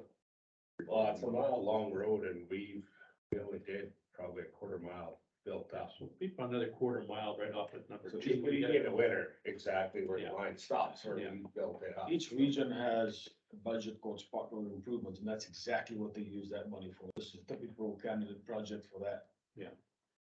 I thought of a guy presented it as a spot road improvement project with improvements to public health and safety. Still the public health and safety in there that carry somewhere. I think that's where we go with this thing. So I think we still get back to it and see what kind of funding they'll give us. We can't do it under the basket funding. The basket funding, we get $36,000 a year from the provincial government for roads and bridges. We're not gonna make it. So, I mean, it doesn't hurt to try. I'm concerned. Resolution for I that. would say, yeah, just if I have direction to send a letter to. Is there anything that we can do to shoot in the pot for them? Well, I think we see the options, but I think we send a letter back indicating that that's where emergency response vehicles are coming from for fire and care. That'll help in fire firing it, but it's a buildup, so it's not major funding. Yeah. But it's, It's a spot road improvement in their world, so that's Yeah. an excellent project for them. I'm just trying to find a way to make it easier for them to say yes. Is there aggregate we can contribute? Is there a design we can contribute? Is there anything we can contribute to make it a little easier? Their Just funding to lift us up, elevate us above the 110 other requests they have that are similar. there's a lot of stuff, it'll all be a cost sharing, so it'd be a 50-50, so whatever that may be, and that may be where our 50% comes in, it's the hauling our own aggregate, or hauling our own clay, or whatever the case may be. That may be where we get into, but graders too, and graders. I mean, we got options there, so So then, if we present it that way, say, listen, we can provide this, and these services, all we need from you is X. Think that, and we hope that you could fund it under your spot road improvement to improve public safety. So, government's not gonna do anything to make it work, you're gonna have to build a case for him. You build a case for him, he'll take it forward, and he needs to have everything spelled out. So first off, we got the communications, motion on the floor, so vote on that, all in favor? No? Okay. Then we have it resolved that a letter be sent to Kevin Chivera related to opportunities to build up road 101 west to Green Acres, Hutterite Colony. Please move that. All seconder. Trigger. Further discussion? All in favor? Okay, now we come to committee reports. Start with, Councillor Fisher, you have no written report. Do you want anything to add? No report. Councillor Jones, anything to report? No, sir. Councillor Corey, anything to report? Okay, Councillor Hatch, a written report. Do you have anything to add? Nothing more to add. Sir McDonald, Ward 1, a written report. Anything to add to it? Nothing to add. Councillor McGregor, Ward 1, anything to add to your report? I'm pretty sure, I was just trying to pull up my report quickly, that I forgot to report in the Valley Lodge meeting.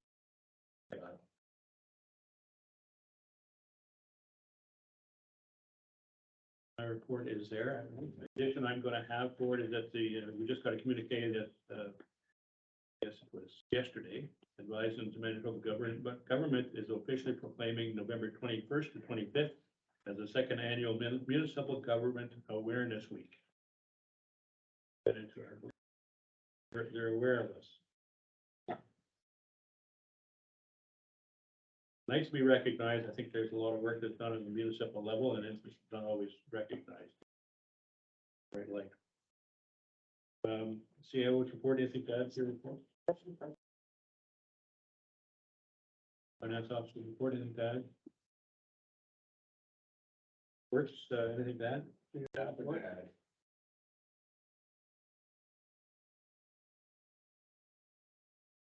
This is Public Works report, great to see 26,000 gallons daily. That's been a long time. I haven't seen that number for years. We're excited, Yeah. finally, 3 years. So it's good. Fire chief's report is there. Okay, be it resolved that the verbal and written reports be received. Move that. Counselor Knapp, second Counselor Jones. All in favor? Sorry. I'm sorry. Mr. Chairman, just a Yeah. question on Darcy's report. You mentioned the water meter audit is 90% complete. Do you have a date when that'll be? People are home. That's been the challenge, is getting them at the right time. But Drew is bringing in the paperwork for what he has to date, so we're starting on that and have to get one of the counselors from Ward 1 to help Drew out and get him at different times on weekends, nights, whatever. If you can get access to that.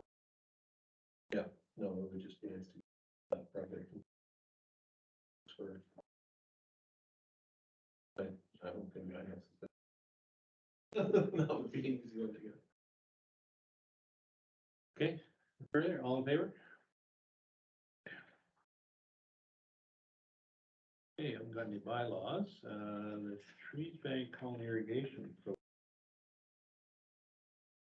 Take this out. Know that typically we wouldn't speak to it before we have a resolution coming forward, but to provide new members of council a bit of background. We're aware that Trees Bank Colony is looking to do some irrigation.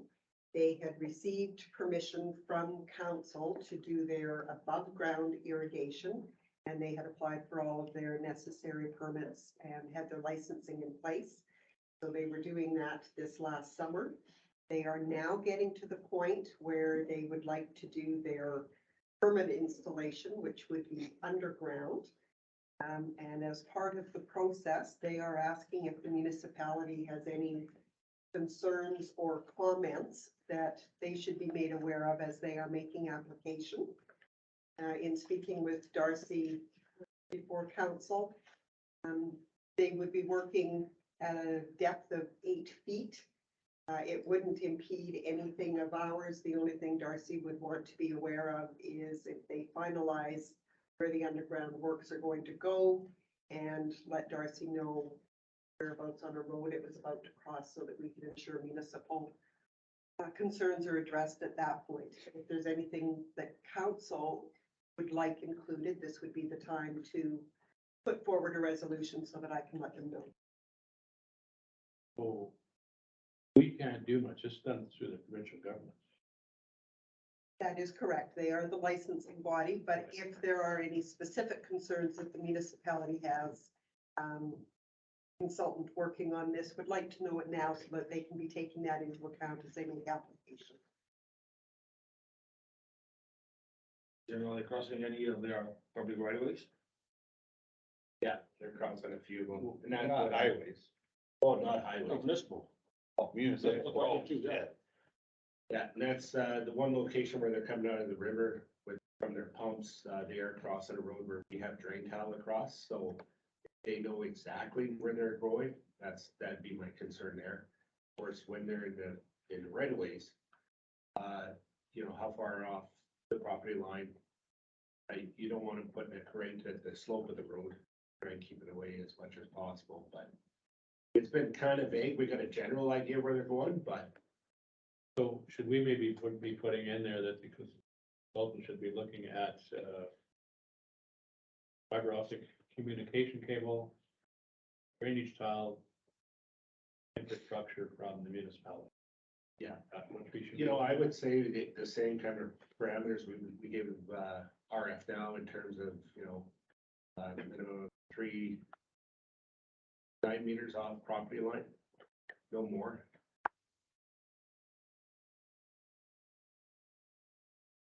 Well, Mr. Chairman, I just, concerned with when you say 8 feet deep. My concern, and maybe it's in there, but, just,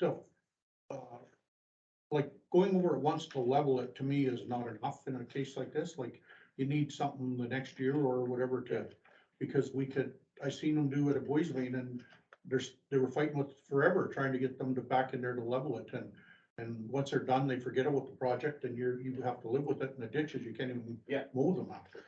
For sure. And I don't know how deep they're gonna go. That's up So to if you them. put something like that into part of it. Yeah.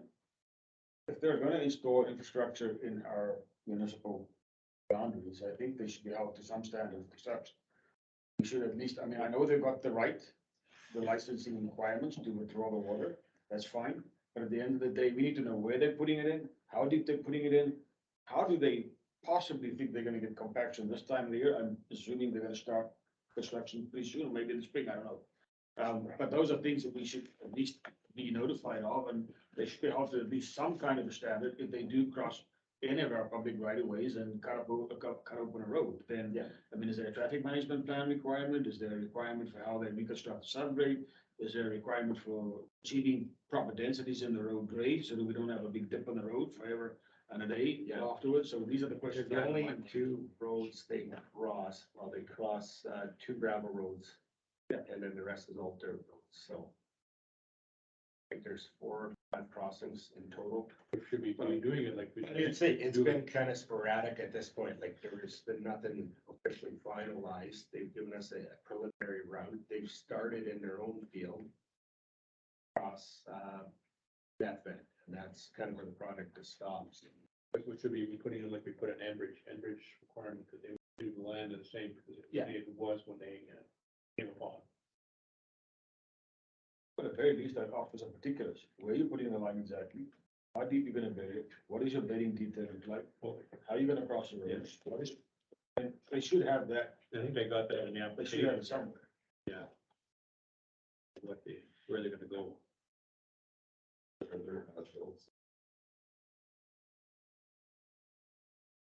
That's up to. The location of public right of way. Oh, there's gonna be locations on here. They should be responsible. That's up to for them. it anyway, so that's not to me the biggest concern. I mean, if they. Especially if they disrupt one of the utilities, that is a concern, but the responsibility and onus would be on them. Yeah, I'd say just the same as we do with Enbridge. Which is required to do the land in the same state as was right now.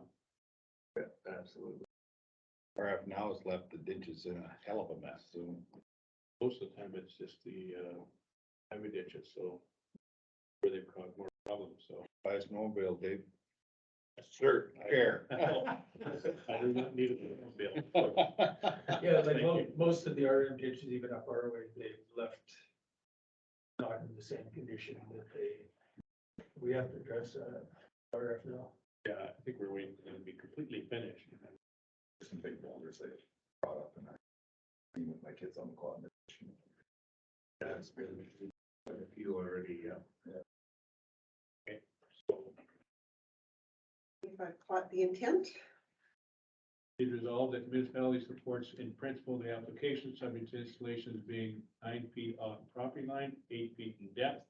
Final location of the lines, particularly in the vicinity of tile drainage, being provided, and restoration of land, including a secondary review after 2 years. At all? Somebody wish to move it? Don't move it. Secondary, Councilor McDonald. There's a discussion. All in favor?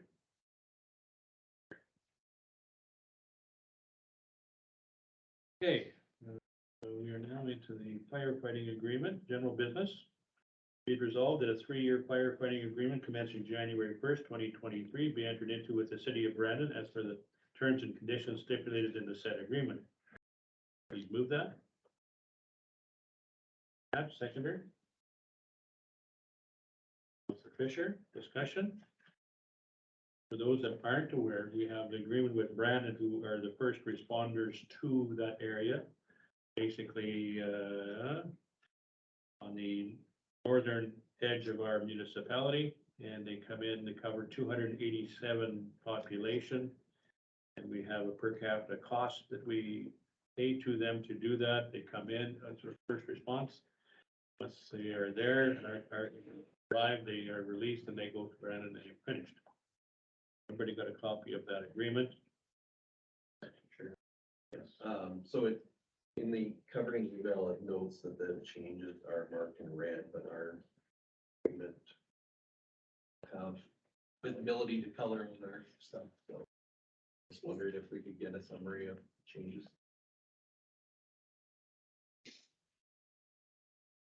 Yeah, I was gonna say, it was the years, the dollar amounts, the area that they were covering remained the same. They adjusted that last contract, I believe. Fine. Yeah, they went deeper in. Yeah.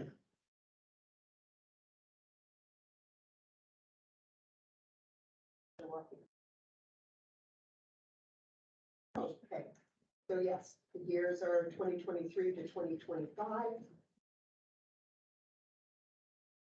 The amounts, oh, they do have one for inspections.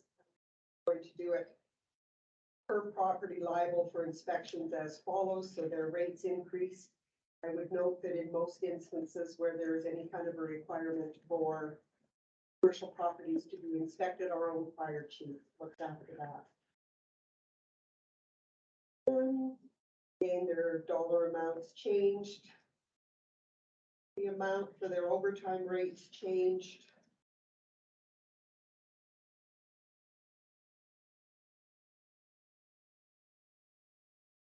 And their Schedule B, which outlines all of their unit costs. What's the per capita change?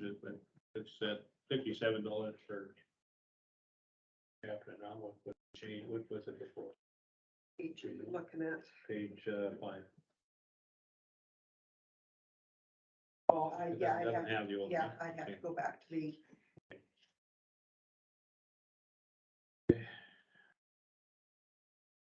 Sure. Interesting. Okay. Anything else? Okay, all in favor?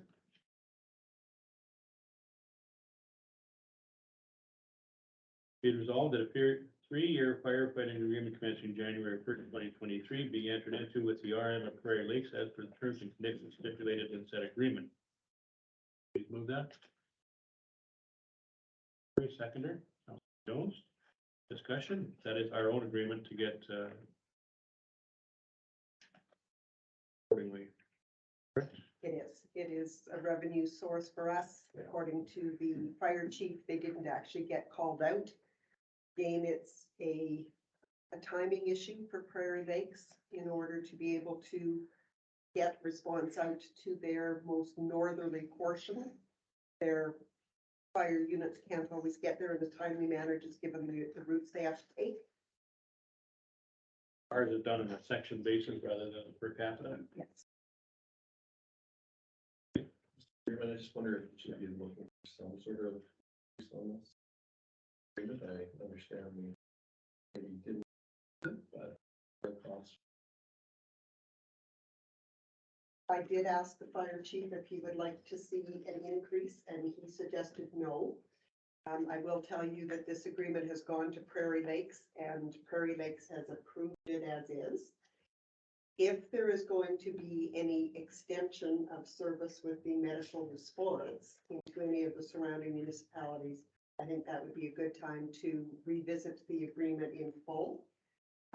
There had also been the discussion with our fire chief as to whether or not he believed that our own internal rates for volunteer firefighters needed to be increased. At this point, it had been no, so that was why it was left the same. I would still suggest we put some sort of increase on this. Yes. I agree that it just because of fuel costs and everything. You have to use to go up. You're looking at do an amendment to that motion for the resolution. Basis of 10% increase or whatever. Yeah, like the number I had in mind, $72 per section, which is a percent increase.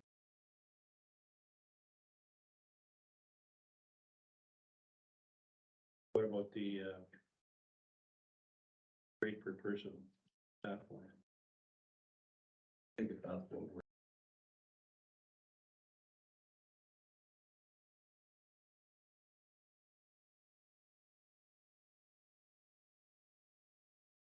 Okay, who moved it? Who seconded it? We have Councillor Fleury and Councillor Jones moving the original, but I think we would need to You want to look at the, separate? I think we would need that, because I'm gonna have to go back with Prairie Lakes and then I have to go back to council. Tabling motion? I would need an amendment to move this to $72 per section. We've got to move our Councillor McGregor. I would need a seconder. Okay. Fisher? Okay, vote on the amendment first. All in favor? And the original motion would be terms and conditions stipulated in said agreement as amended. Have a mover and a seconder on that.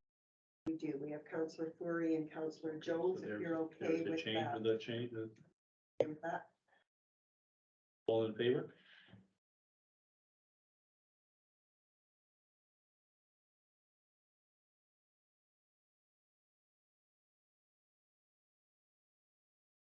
Right, be it resolved that the July 1st to September 30th, 2022 RCMP policing report as previously distributed be received.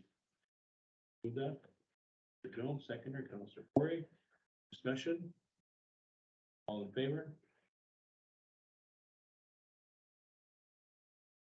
Be it resolved that the application file number MA 221148 by Bell MTS to directional bore from an existing vault on the east side of the back lane of 4th Street, going north across the back lane of Main Street, then along easement to the RBC's property line for installation of a new cable as per the proposed plan dated November 7, 2022, be approved. Sorry, second Councilor McDonald, discussion? Is there issues with this, Darcy? pretty tight, probably a million wires behind there, but. Yeah, let me go for it. All in favor?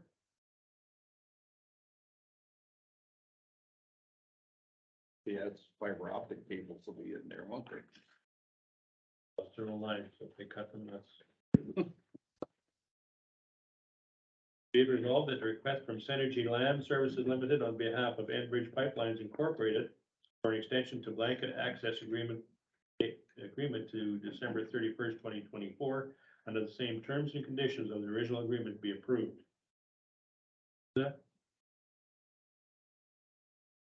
Hatch, seconder. Gregor, discussion? Again, there's no issues. All in favor? Oh, sorry. Point of information, just what exactly is that? That just to allow them access to the various parcels for purpose of maintenance and inspection? It does. Right. It does. And they've got a pretty substantial list of what they will do to make sure that the grounds are returned. And they've been excellent with the work that they've done. I've seen And they contact the landowners directly as well. Yeah, no, I thought that's much. All in favor?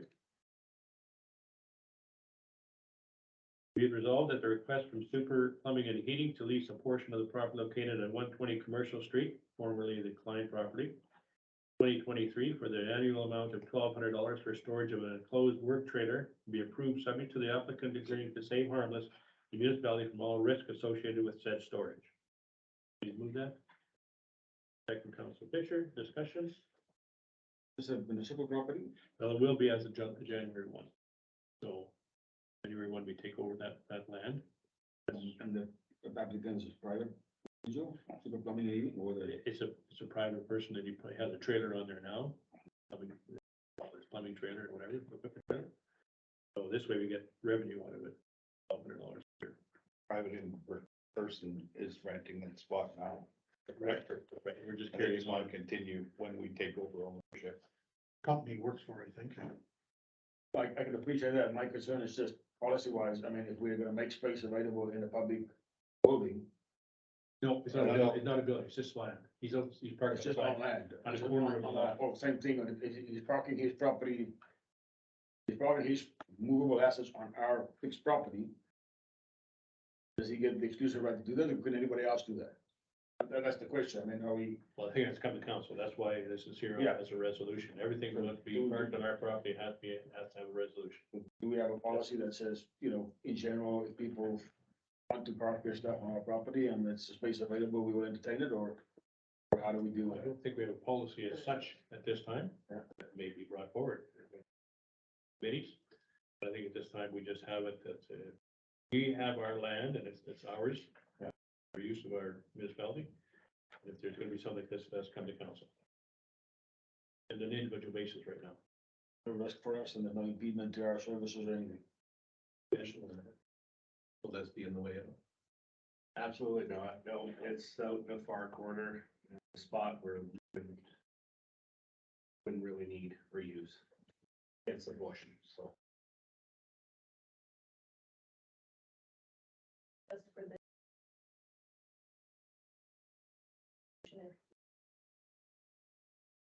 That's it for 2023, right?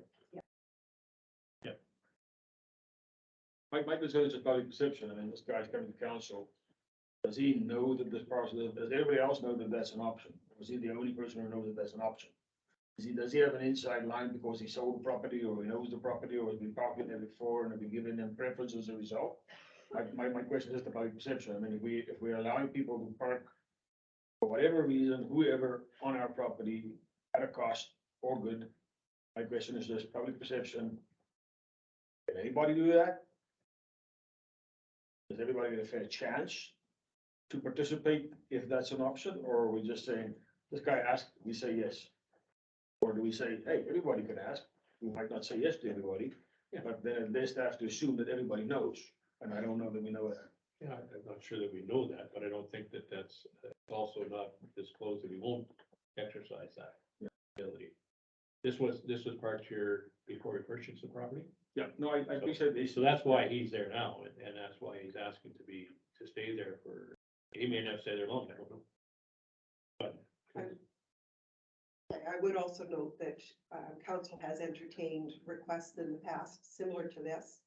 If you recall, at one point in time, there was a church that had asked if they could make use of the boardroom in the old Wawanesa office. That was entertained. Some of what they requested wasn't granted, but they were given the opportunity to rent the space for the pastor to do some work here in the municipality. I believe it was also $100 a month that the church paid up until the time that he found it was no longer feasible. And I think we've also had somebody at one point just request short-term opportunity to put some equipment. I think it was at the Nesbitt Yard site. That one wasn't one where there was revenue received. It was just a case that rather than driving the equipment back to wherever it was they were working, I can't think of which company that was. Usually it's contractors, yeah, if they're in the area and they just need storage over the weekend. sure. Yeah. They usually call and ask. It's basically for security purposes, That's exactly it, yeah. and they're doing work for us already anyway. Or ratepayers. Yeah. Yeah, So somebody- somebody area. Somebody comes to my house, I wanna park my camper there, they say yes or no? Well, then why are we saying yes to this guy? That's my question, is again, is there a bias? Oh, whatever, okay, I wanna park my carpentry trailer there, or whatever argument, I'm just asking the question, are we giving somebody preferential treatment because of the history, or because he's the only guy who knows, or because we like the guy and we think we should be allowed to do it, we don't think it's special? I appreciate that we're getting income for it, that's great, I appreciate that he's not gonna pose a risk or impede our operations. Again, my question is just, what's the public perception? Is this guy getting preferential treatment? Because he just happens to know about it? Or is this an option that's available to anybody if they wanted to do the exact same thing? That's my only, I don't want to complicate it, I'm just asking. Mr. Chair, I think it's a good point. The solution, I think, to fix the problem you're identifying is to essentially do a tender or a request for proposal, right? And for $1,200 worth of revenue, I don't think we want to put the staff through that. Perception is important for sure. You know, I don't think we have any indication in this case that there is other people that are clamoring to get that space, and I think if we did have somebody, then we could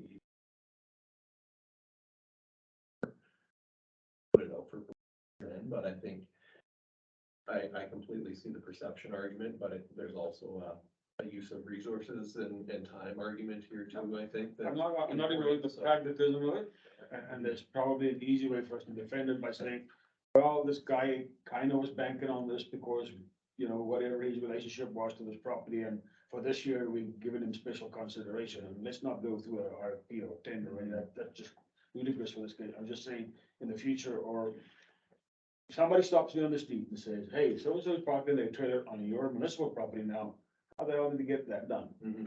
Then I want to be able to answer and say, well, it's not something we normally do, but in this particular case, there's a special consideration because he's banked on this, or he talked there before, or this was his building before, or whatever the case may be.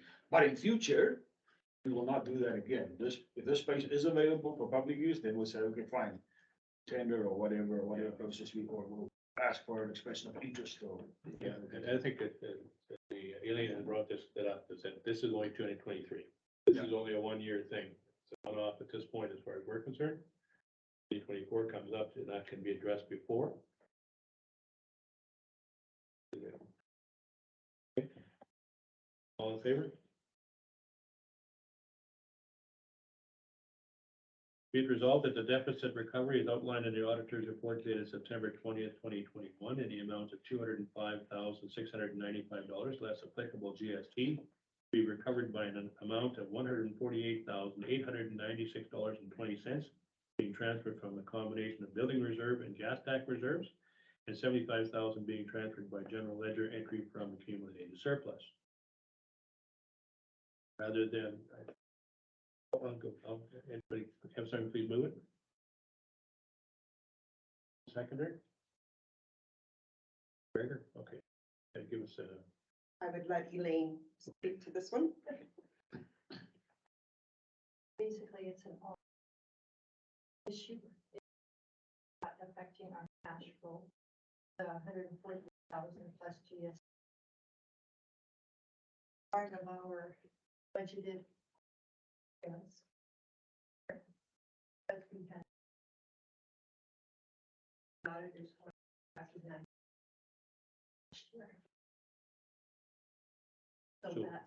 We had it in the budget, it's just, it's crossed over to December 31st timeline. So instead of taking it out of building, it was intended to come out. Wanted to actually They audit January 1st to December 31st. on the calendar. And Joe said there's no dumb questions, so forgive me. This deficit is basically over expenditure on our budget, the shortfall. We spend more than we earned. That's the deficit. Where does that deficit come from? I understand we're taking money from the reserve to cover off the deficit, to balance our books. And that's fine. I don't know enough to know if that's good or bad or right or wrong. I'm assuming it is. My question is, where does the deficit of 205,695 comes from? That we now have to cover off by taking money from our building reserve and our gas taxes to basically pay for it. Is that, So there was a timing issue. We, on our budget, we had it as an expense in 2022. As the audit was expense in 2021. It made it look like we had a deficit in 2020. So the money was there. didn't really have the deficit. That It was was just wasn't an there. auditing exercise and they just moved it. What was the reason for moving it? Date of the invoice. Date of the The invoice. invoice. Okay, that makes sense. Thank you. Mr. Chairman, I would just add that we're the only level of government that's required to budget to net zero every single year, and so that's what's going on here, is that if we come in, the auditors determine that an expense needs to be back, then we have to get back to net.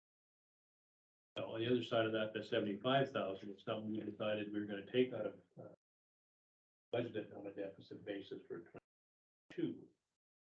20, Yeah, we thought we had a surplus right. In actual fact, we did. when the auditors magically did. Yeah. So the 75,000 was. Makes sense, thanks. All in favor? Be it resolved that in accordance with section 326 and 300 of the Municipal Act, the taxes added and canceled listings provided by the Provincial Assessment Branch as supplementary taxes and the following amounts be approved. Taxes added, $649.44. Taxes canceled, $375.19. Please move that. Seconder, Fisher, discussion? Road news version, I have no idea what I'm reading there, please. Sounds interesting, but I have no idea. And there's things that happen to properties after the tax statements have gone through, but still want to be recognized in the current year. Get added taxes or supplementary. For example, Somebody files for a reevaluation of the tax of the property. still, for example, if you add a shed, Okay, if yeah, they get caught on the taxes, they'll still tax you for it. It's in the form of supplementary tax. oh, okay. In this case, there was one property that was split into two, Yeah. so the added taxes were, cancel taxes were taken from the original roll. Typically we get added and canceled in July or August. This one was one that they pushed through later on in the year because the new roll was being sold, so to backdate the taxes, it would have been unfair to the new owner wouldn't have got any taxes, but the original would have, so this And I guess made it's, it easier for them. and further to that is that our tax notices are requested approximately June, once our budget is approved. So May, that June, yeah. May, June sort of thing. So if there's a new property like a shed added in June or July, that the assessment branch is gonna come out and say, hey, we're gonna give you, but it's a supplemental. Yeah, or if a file gets taken off, gets added, Yeah. there's a difference in the assessment. This is good. It's always This plain. is good. All in favor? Whereas pursuant to section 369(1)(c) of the Municipal Act, the municipality may adjourn to the auction of all properties offered for sale. Be it resolved that municipality of Oakland-Wawanesa adjourn the tax sale scheduled for November 8th to November 29th, 2022. And be it further resolved that pursuant to section 369(2), a notice of the adjournment be posted in the municipal office. Please move that. Prager, seconder, Councilor Ray. Discussion? Mr. Chairman, I've never seen this before. What's going on? Well, that's, I've had it. As part of the tax sale, you have to put notice and tax service. Change the date. Okay. All in favor? Be it resolved that to observe various statutory holidays, the following changes be made to normal operation waste transfer station and the municipal office. Municipal office be closed December 26th to 30th, 2022, reopen Tuesday, January 3rd, 2023 at 8:30 a.m. Oakland and Wawanesa transfer station will be open December 24th to December 31st, 2022, from 9 a.m. until noon. Move that. No, second, Councilor McDonald. Discussion? Yes. Mr. Chairman, just to clarify, so the days that aren't staff holidays for the office staff, they will be some vacation? Correct. Just, thank you. All in favor?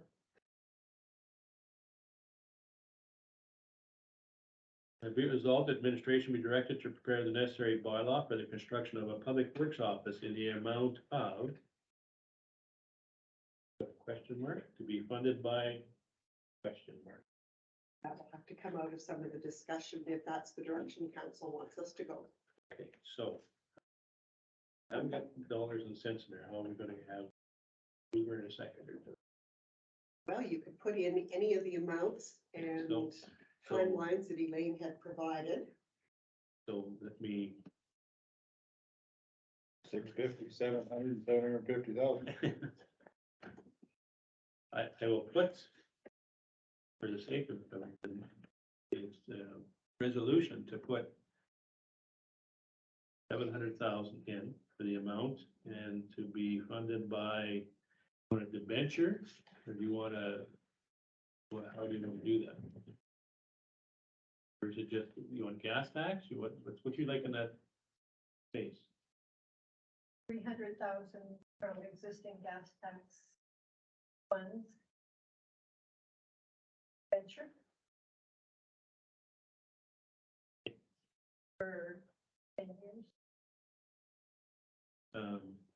I think you're gonna have to go 12. Just for the sake of dollar amounts. We'll start there anyway. So,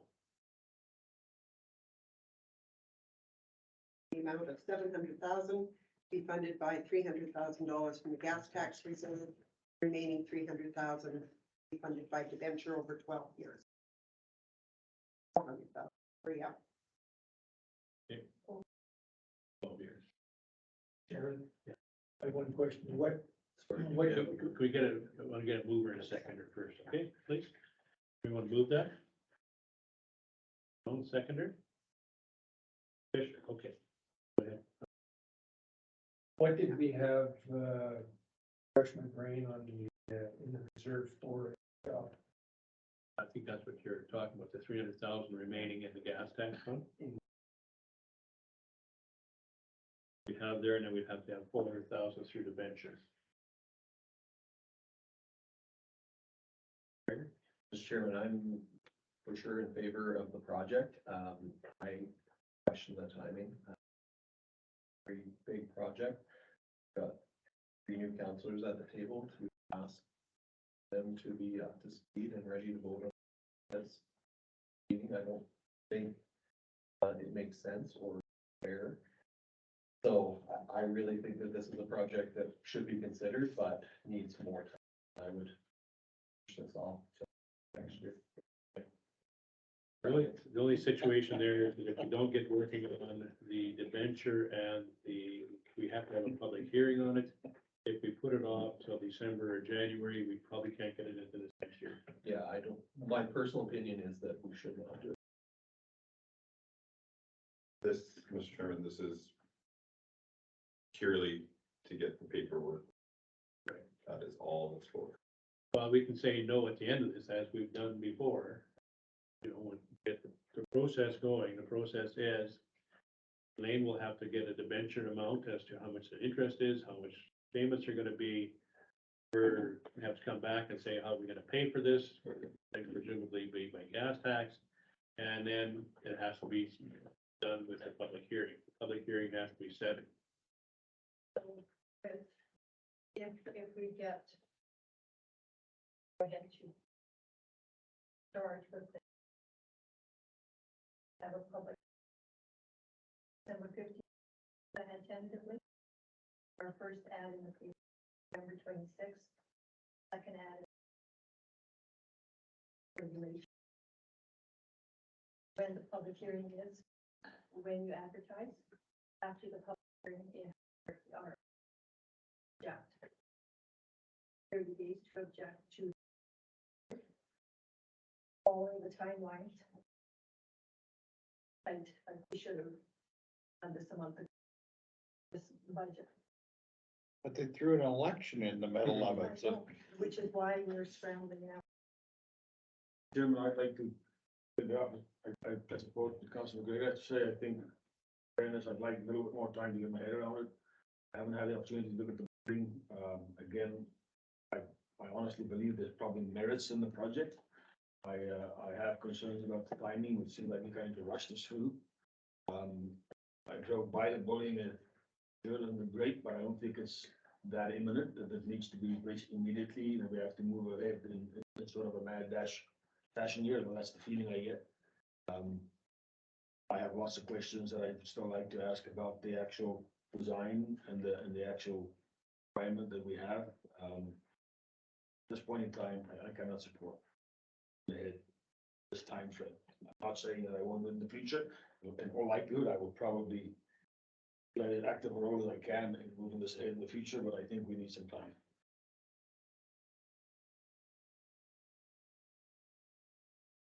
700,000 with the 300 and 400,000 for intervals. So, call the question, all in favor? Opposed? Mr. Chairman, could I put forward another resolution? I think it would be important to note that not at the end of this process, that there is support for pursuing this project, and so maybe council could direct the ad hoc committee to have further discussions, time, and come forward with a proposal,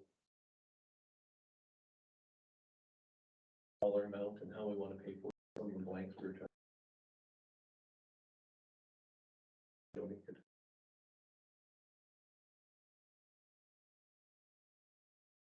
Yeah, we're looking at increased costs, as we go forward too. Remember that interest rates are going up rather The than. reserve we have right now, $300,000 set aside for the shop. We're looking at a total cost of 700, so we're going to fund. We waited another year or two, how much more does that reserve grow?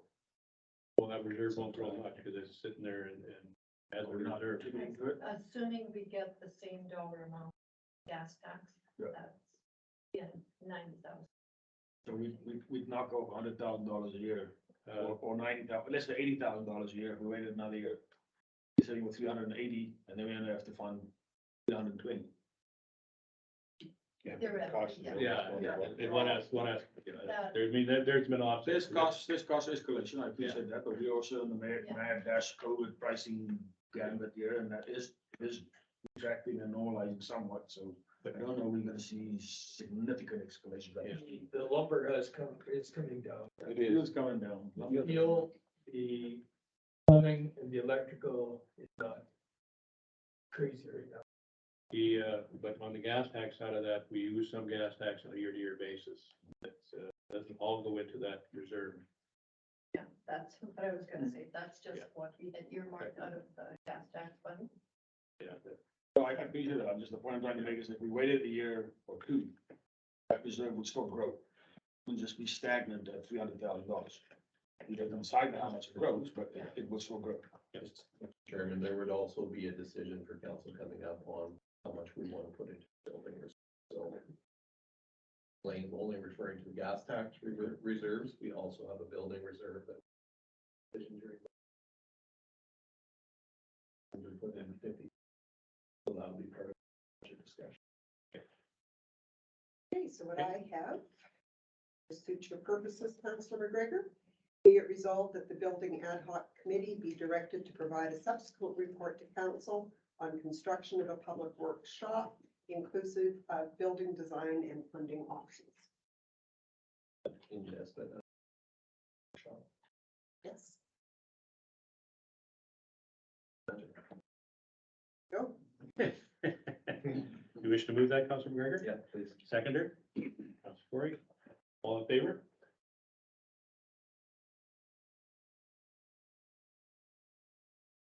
Okay, so appointment to boards, resolution to start that.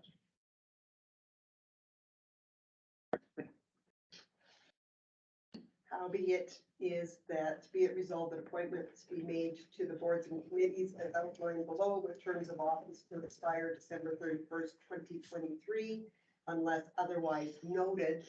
And then in the below part, council can have the discussion as to who they want to bring on. Somebody please move that. That's seconder. All in favor? Okay, Senate by Delta Aquifer Management Advisory Board.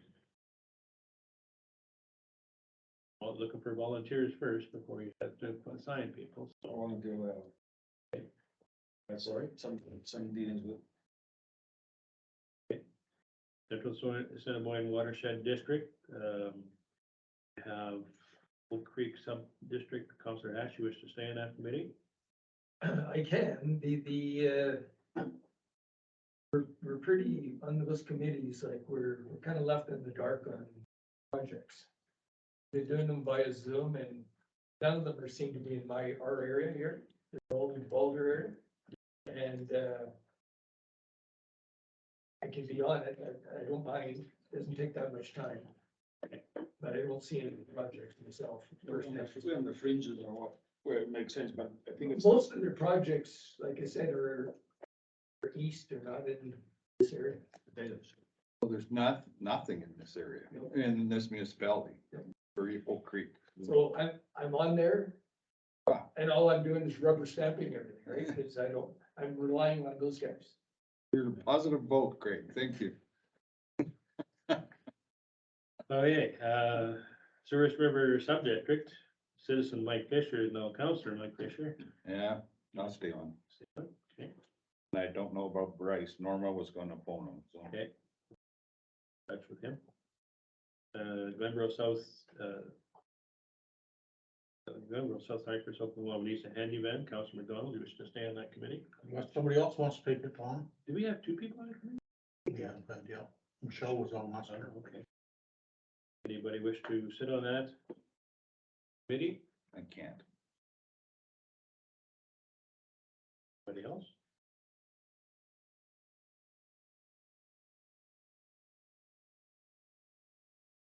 And we got to get it, so we'll leave that for the time being. We'll come back to that.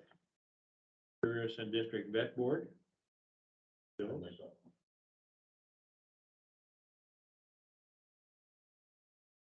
Souris River Rec Commission, Councilor McGregor, you're on that already. Wish to say? Happy to stay unless somebody. We had two before. Person on there. No, Oh, you, he's just part of their board. no, he's not actually. Oh, okay. No, Haley is. Wawanesa Museum, we have our citizen Neil Bach and the citizen Michelle Moxley, I can think they've agreed to stay on. That is it. Valley Lodge, we have citizen Ron Seafoot and designate, and Council McDonald and McGregor. This is one that I'm not sure that we should be there.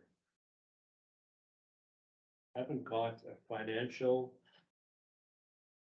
interest in it as far as funding goes. So if anything, I would say one rather than two. Yeah, the problem is, I think the Valley Lodge charter. Town councilors and science members. Yeah. Two council. Supposed to be 4 from each side. It was supposed to be. As to the Constitution of the Valley Lodge. And I'm a life member, so I'll be going in there someday. But Well, it just, okay. I've been on the board, off the board, on the board, and it's minimal time, so. Councilor McGregor and Council McDonald will stay on that board. Yeah, I am a Lions member, so. I'll stay, but I should try to. Get that. Well, that's in-house, that's not here, so. Yeah. And basically the reason was the Constitution, when it was originally set up, the Lions Club paid for the building. And we turned everything over to community boards. And that is why now this board is involved. So, Okay, internal committees and appointments, board of revisions, all members council, legislative and finance committee is all members of council, personal and policy committee, Councilor McGregor. We have 3 people on that. Right? Need 2 councillors to sit on the personnel and policy committee. Jones, Put me in there too. okay, Council. Public Works and Transportation Services is all members of council. Building Feasibility Ad Hoc Committee, Councilors Hatch and McDonald, are you to stay on? And Councilor Ford, do you want to go on that board since you're on that committee rather? And Councilor Jones.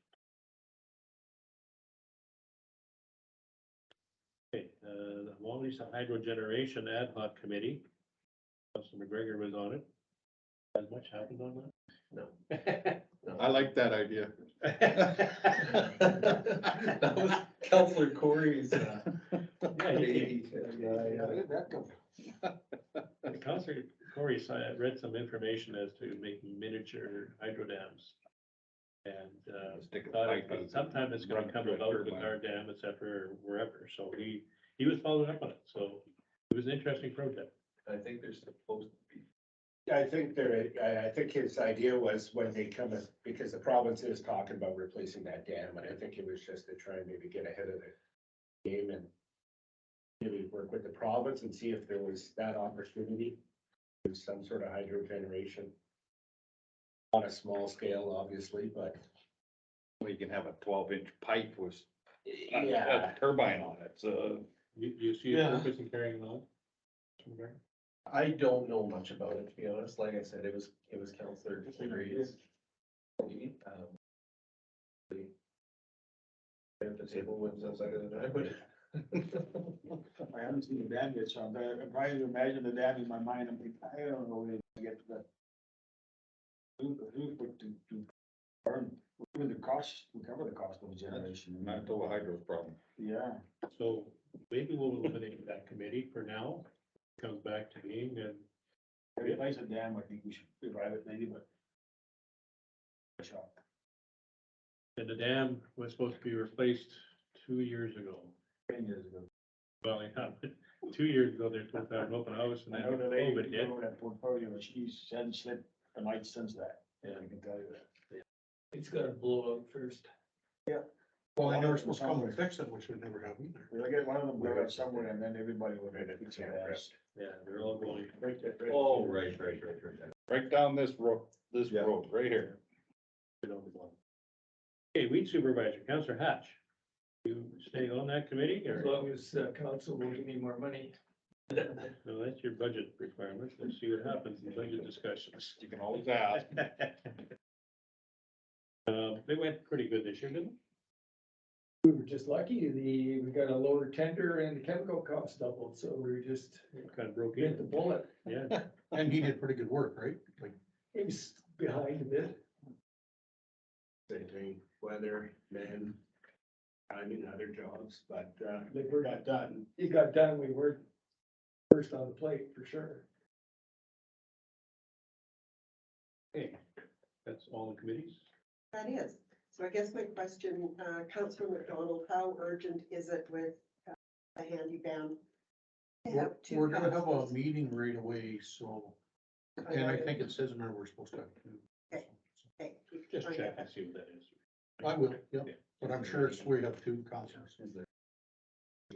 We already have citizens on the board, like there's two that are. There's two from, just community people from Lumbro and, well, Oak Ruley and then there's two, Yeah, I just wondered if for our second point, the citizen, we think of interest in. I'm not sure. So we'll follow up on that. Yep. That's the only one we got left. and it's nothing, it's a couple million. Everything's going good.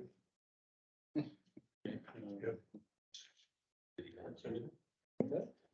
Okay, be it resolved that this meeting is now adjourned. Meet again on Tuesday, December 20th, 2022 at 9 a.m. at the municipal office in Wawanesa. Move that.